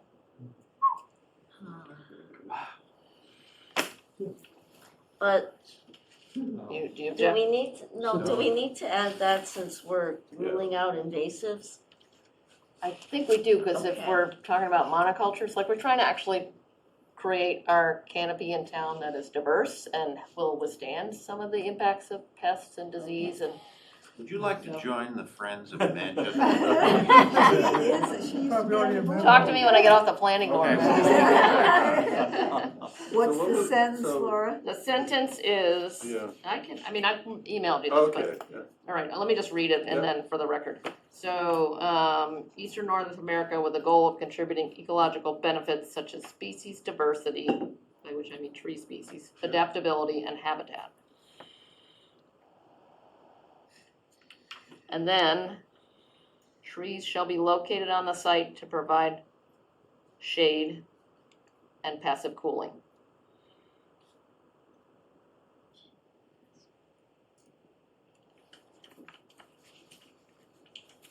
To pedestrian and vehicular circulation.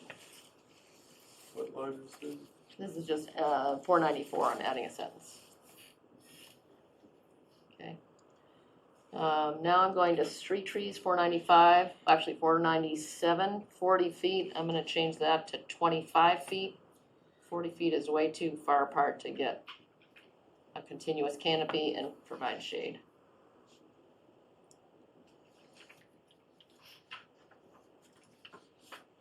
And then sections 4 and 5, stormwater bioretention areas which may be used, I would change that language to are encouraged or are strongly encouraged. Where are you again? I'm on line 507, 507. stormwater bioretention, and then I'm on line 510. And instead of saying may be used, I'm encouraging them to be used. And I would say bioretention, line 507, bioretention areas and landscape-based green infrastructure are strongly encouraged. ... Okay,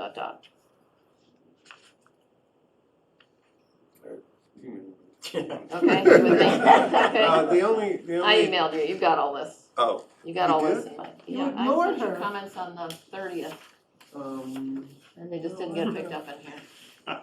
well, some of the smaller ones, Right, I know they're small, but when it gets to design review, I wanna see this stuff happen, and I wanna yeah, get more well, trees I planted. do have one question, Okay. thing that going back up the street trees. Yeah. Because, Yeah. now that we're talking about rows of street trees shall be provided on both sides of all streets and driveways along areas of developments at This is in the intervals. Beaver Dam district. So- Beaver Dam. Is this only in Beaver Dam? Yes. This is what we're talking about. No, it's just Beaver Dam. Okay. There's not a single tree in the Beaver Dam area. Not yet. Have a little oasis of, Really? trees. All right, then, There might be some never plastic mind. trees. Plastic trees are prohibited. And then, All right. line 511, just strike the word large. During large rain events, want to capture small rain events, that's actually where the pollution happens. Yeah. Okay, and then that's my last comment under the materials, then I have one more on the document. We haven't covered. Those are all good suggestions. I have one under buildings. Down on line 515. So this is my thing of the state saying the developer has to know exactly what they have to do. And when we say The development shall include a variety of styles and typologies compatible with traditional New England architecture. I think that's a little amorphous, I agree. so Well- I don't know if we wanna eliminate two or just take out compatible with traditional New England architecture. Well, remember that these are not mandates. I know, And what you're trying to do is encourage, let the developer know that you're expecting the building that's gonna fit in with the town and isn't going to be a 3-story flat brick facade, flat roof. but the rest of that solves the flat roof. Not really. How about if it said compatible with other Existing? existing buildings in the But town? isn't this what we want? No, we don't No. necessarily want What do we traditional want? New England. No, We we want want a diversity. variety. You So do, huh? just to be clear, this is when you have more than one building on a single lot, that's what that refers to. It's not referring to adjacent properties or developments, only for that lot. So if you have So it's not 3 cookie buildings cutters. on that Oh, lot, it's you in wanna- that you little wanna have cluster. not the same building built 3 That times. You wanna have a little look and Okay, feel. that's not how I read that. District, why is that a bad thing? That's not how I read What? that. But in the Beaver Dam District, Yeah. if So when you're they talking do, about let's say, a development, they say large more than 20-unit one building shall that include has a variety of details styles. and clapboards and the windows, or, it's a nice looking building. Why wouldn't you want them to build 3 or 4 of them if that gets you to 100? Just want them to look different from each other. Oh, what's why? traditional, it's Because not it- a big deal. I But mean, why? Why is that Because that's more necessary? compatible with what the town looks like. At the end of Beaver Dam Road, where only a hiker could cut No, through the there are marsh? neighbors, we want them to live in Manchester. Yeah. Yes, but I mean, if the We're not- building is a nice We're not building. suggesting they do it, we're suggesting that this, they should consider it Yeah. Mhm. whether that, whatever. But I think the So do thing we you want change shall to should? No, the Yes, fact is, yeah, the fact is, it's all Oh, for should. sure. Should be should. No, but my problem is, what does that mean, traditional New England architecture? I just, I think any. I think people understand what that I think means people from an understand. architectural I point of do. view, yeah. okay, I think it doesn't look like Cuba. okay, I mean, Right. you know, Doesn't look like Mediterranean, I mean, there's some, okay. LA. kind of That will leave finish it there, it doesn't Yeah, I think it's matter. Hollywood. I can show you some things we don't want to I- say. Wait, I I have like one- diversity I too, have but one more picking comment on that particular thing, because if it says a development consisting of more than one building, so are we, if somebody builds one building, it doesn't apply? Yeah. This We're is talking If they Beaver ju, Dam. if they build just one building, but that's not Well, what. everything else we're doing is saying, is discouraging them Yeah. away from one building. Yeah, well, and it's calling for facade articulation and roof lines, and I think there's quite a bit else that's pretty it's prescriptive heavily- about architectural. I'm just asking, why would we say consisting of more than one building? I think it is about cluster, Because it's we're about the hoping there'll be clustering of more buildings. Because that's the specific thing that we're trying to target. If they build more than one building, they should look different. Right, we're trying to get them to build more than one building, Yeah. right? But the standard only applies a development consisting, of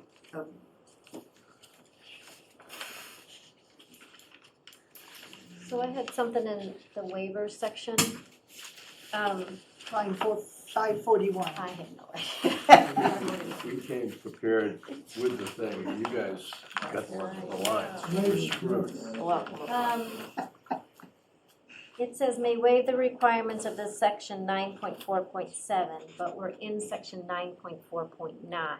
Are you bumping it up to the full site plan, or are you staying within the 9.4.9?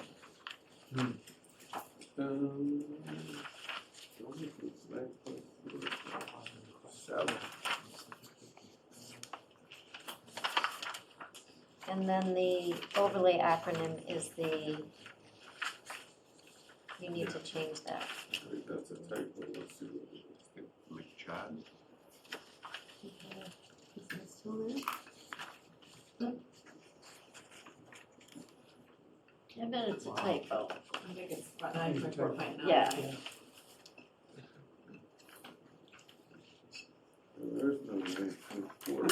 4.7. Yes, there is. Yeah. So that's, It's site One 153.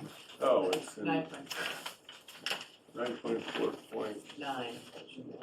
Okay. 9.4.7 is the site review, site plan review. The beginning of the, MC, we don't need the MC, right? And then in 545 should just be the chod, not the MC chod. Oh, yeah. Let's start a new What's the acronym. MC, what's the McChod? Scottish chod. It's the Scottish chod. You get 3 burgers for $2. Drive-through, the drive-through. Alright, And the last one on affordability requirements, 9.4.10. Are we going to add a clause that says payments in lieu of affordable housing units are not permitted? yeah, that's what I want. I want that in there too. Yep, that's a great idea. Payments in lieu of Providing providing affordable. them are not allowed. I recommended we also got rid of we took out the units off-site, Where's that? which I we don't currently think have that matters. Look at what, on the street.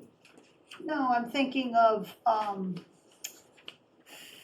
Windover, the cluster housing out on Upper Summer. Lyman Circle? Yeah, instead, and for their affordable, they bought a house on Central Street, which makes much more sense for affordability. Yeah, I don't have a problem with the off-site, I have, That was off-site. So, but in this case, or what? It's kind of what are we trying to achieve? We're trying to achieve affordable housing. Yeah, do we care where it is? Like, Do we care where they are? Well, we hear that they're distributed, Right. not right. yeah, we don't want them. ganged. Well, we say later in the standards that it's integrated with the rest of the Right. development and shall be compatible in design, appearance, so, That's assuming that it's all one thing. right. And this So, is but- just for 5 or up, right? Right. Yes. We're not talking Right. about the 2, the 3, No. and 4 units. Yeah, and that, I mean, that, to me, that is a slight concern, so so we're not gonna get any affordable units in the Pine Street sub-district, the Newport, We're sure I mean, I'm will. sorry, not in the Pine Street or the C Street, Right. Yeah, we probably won't. so that's equivalent of like, On Pine Street, you probably You will. would. There's some Yeah. large parcels Yes. that would No, but build we've out got a five. cap limited of to 4. 5. No, Five. 5. Oh, There's a cap 5, of yeah. 5. 5, So so on there's Pine 1 Street, one you with would. 5, Yeah. yeah. 1 unit, if it's 5. So why not provide it on the site? I think it should be provided on site. Yeah. I don't think there should be a waiver, but that's why I said we should discuss it. It's hard to tell exactly where we go if we don't require it on site, whereas if we do require it on site, we pretty much know what Yes. we're gonna get. Okay, so require. So 20% of 5 is 1. but didn't we So say if- somewhere we're rounding down? Yeah, it says that, but 20% of 5 is 1 unit, so you have 1 affordable unit in the 5 unit. So on Pine Street, you have 1 affordable unit if you go to the 5 units. Okay. But you wouldn't on C Street, because there's only 4 units. I hope everybody knows how problematical In our- an affordable unit is. What it means from a management standpoint, a leasing standpoint, it is backbreaking Right. for the owner of the property. Guess what, Gar, it's not our problem. It's not our problem, but it's just, we can't say, we're living in a dream world. We're saying, well, if it's a 5-unit thing, it's gonna be 1 affordable unit. I don't think so. They'll build 4 units. You bet, that's not a chance. But that's okay, Because we don't care. Because the backbreaking, You do care Because we're not gonna get any. if you are trying to create some affordable. yeah, if you really did care about it. And- Which we really do. To- We really do wanna create some affordable housing. But we're To- gonna get, 20% is a pretty big number, which is what we're trying to get to, as opposed to 10. Right. and the likely building sites are the bigger sites, Yeah, so. So we could make it to 10 and then 20% is it's all Beaver But I Dam. think, I wanna make, even take that up a higher level, which is state, Manchester-wide, county-wide, statewide, nationwide, this is a problem. Yes. So we're trying to do something about it, but we can't entirely solve it. Right. And, the cost of construction is one of the underlying things. So you're saying that the cost of an affordable unit is burdens the other, The other the units. project cost. And that is a construction cost Yeah, I'm- problem, which again is regional and national. Actually, He's I think not I'm saying talking the about the operating not the construction The cost. operating. The cost. administrative. I'm saying the operating cost Right. of having an affordable unit is prohibitive. Well, because your underlying construction costs. No, it's No. actually. It's not construction it's a cost. certification and building. Yes. I'll When a give, I'll tenant give, I'll give you, leaves, the I'll process give you you a have to go perfect, through. I'll give you an example. We manage a ton of affordable units.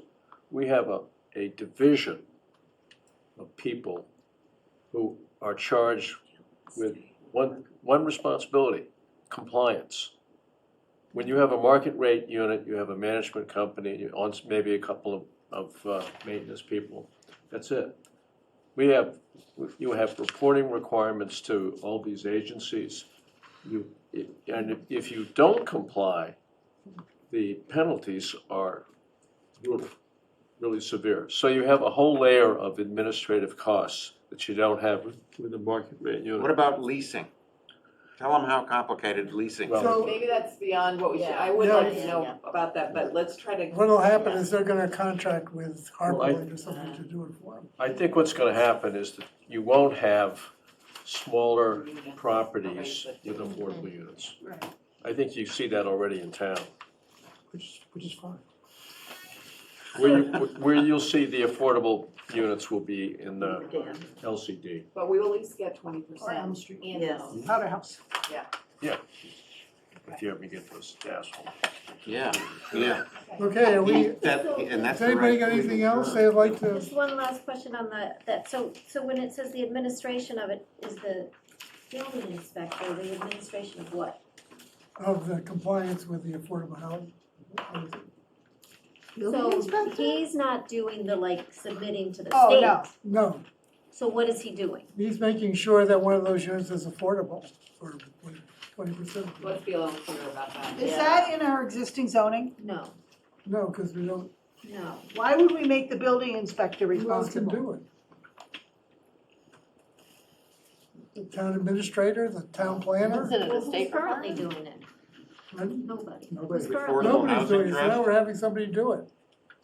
Well, we'd have to have it in our Do regular we have to bylaw. define that here in the zoning clause? Can we figure Let's not straight include about? that in this. That's a whole different issue. Yeah, It is. All right, let's, ask the. you can make the Affordable Housing Trust responsible. Like you don't have enough to do. That's easy for you So to I- say. They don't have enforcement authority. It's so probably, that I'm makes guessing sense. it might be in the model bylaw. Probably is. Okay. So I guess, I mean, to me, that's a big question, that who is making sure that it gets on the SHI? Is that the town planner? No, How about nobody? Well, but that's the problem, right? And so that's what happened with Powder House. Absolutely. But that's So not a this- problem. No, that was a It's different not a one. zoning problem, is it? Can zoning the solve town that? is that's a responsible different- for getting things on the SHI. But who? The town. The The town. town, yeah. That person. Yeah. But this So I that have problem, It's the town planner. it is a problem, but we're not gonna It's not gonna solve solve it it with with the this zoning. particular document. No. Right. No. Not at 10 o'clock at night. Okay.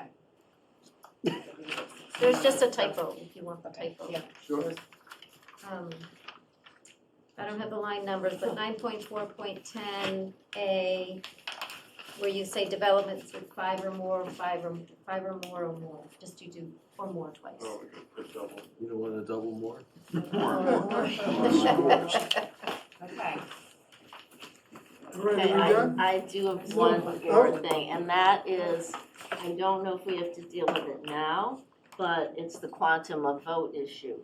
And so the way this is structured right now is as 1, 2, 3, 4 things that are under one warrant article, and that's not how we should be drafting it and presenting it.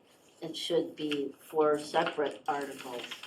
Our change to definitions includes much more than multifamily housing or what is listed under section 5, which allows a majority vote. And the marijuana one, that certainly is not eligible for a majority vote. I think it's important on number 3 to spell that out with a little bit more detail. But that should be its own warrant article also. One reason is to notify all residents of the change. Because it's still in our bylaw that it says 2/3, and we're trying to change that. So we should spell out a little bit of the language of section 5. That's my list. I agree. Okay, I don't think we can, I've got one Where would that go, Sue? comment. it doesn't go here. Last line in this document I'm gonna, talks about the zoning enforcement officer. It should be, as set out in Article 12 when revised, to be the inspector of building. Fair enough, The zoning officer doesn't exist. fair enough, that's a good point, thank you. Yes. It's The enforcer or landowners. the inspector of buildings. Everybody's wrapping up. Okay, any other comments? I do have comments, but I'm reluctant to say them. right, Go ahead. They're not substantive, so this is not going back into the content of what's written here. I'm looking at what the order, if I was to read this the first time. I'm on line 153. I see site plan review. Okay, that's the heading, major heading. Site plan review, and then I go into, let me see, what have I got? Applicability, procedure, submission requirements, design review committee, which is basically, that's the committee that does the architectural design, is that correct? yeah, that's Yes. part of site plan, yeah. It's part of it, but it makes it look like it's happening early. And then the next thing we go into is design review process. So I'm no longer mentioning site plan at all. Is it not the site plan review process? Not design review process?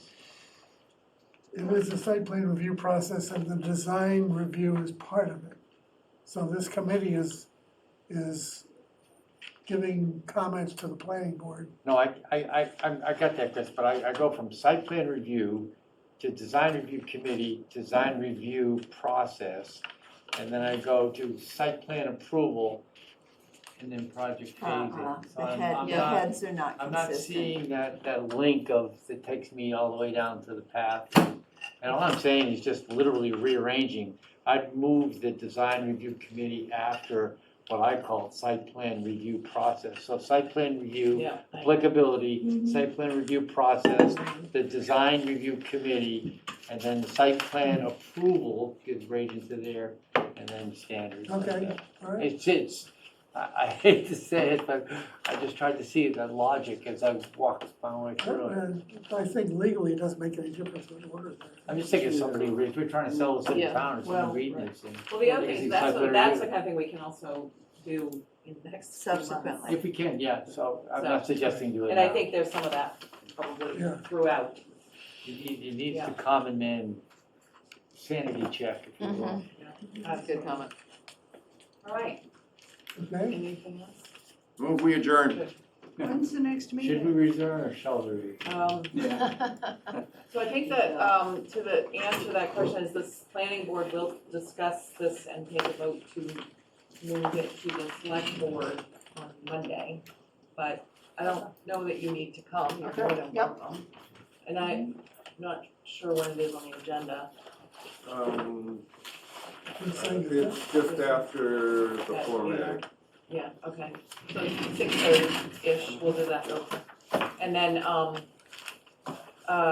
Gail has her hand raised. Gail? If you could approve the meeting minutes, that would help, since I don't know when you're meeting next. We already We did. did it. We We approved did them. it. They did it Oh my first. gosh, I missed it, sorry.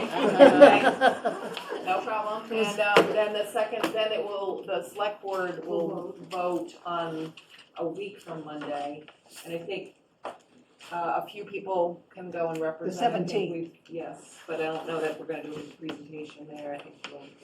No, probably have, not. and So, then- and then, so if that happens, the Right. task force really doesn't have to meet for a while, Till when? A while. Let's see. for a while. TBD. Forever? You're not up the hook that easy. All right, motion to adjourn planning board. So moved. All in favor? Aye.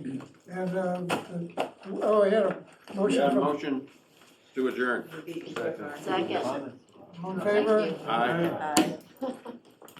So I just have a question.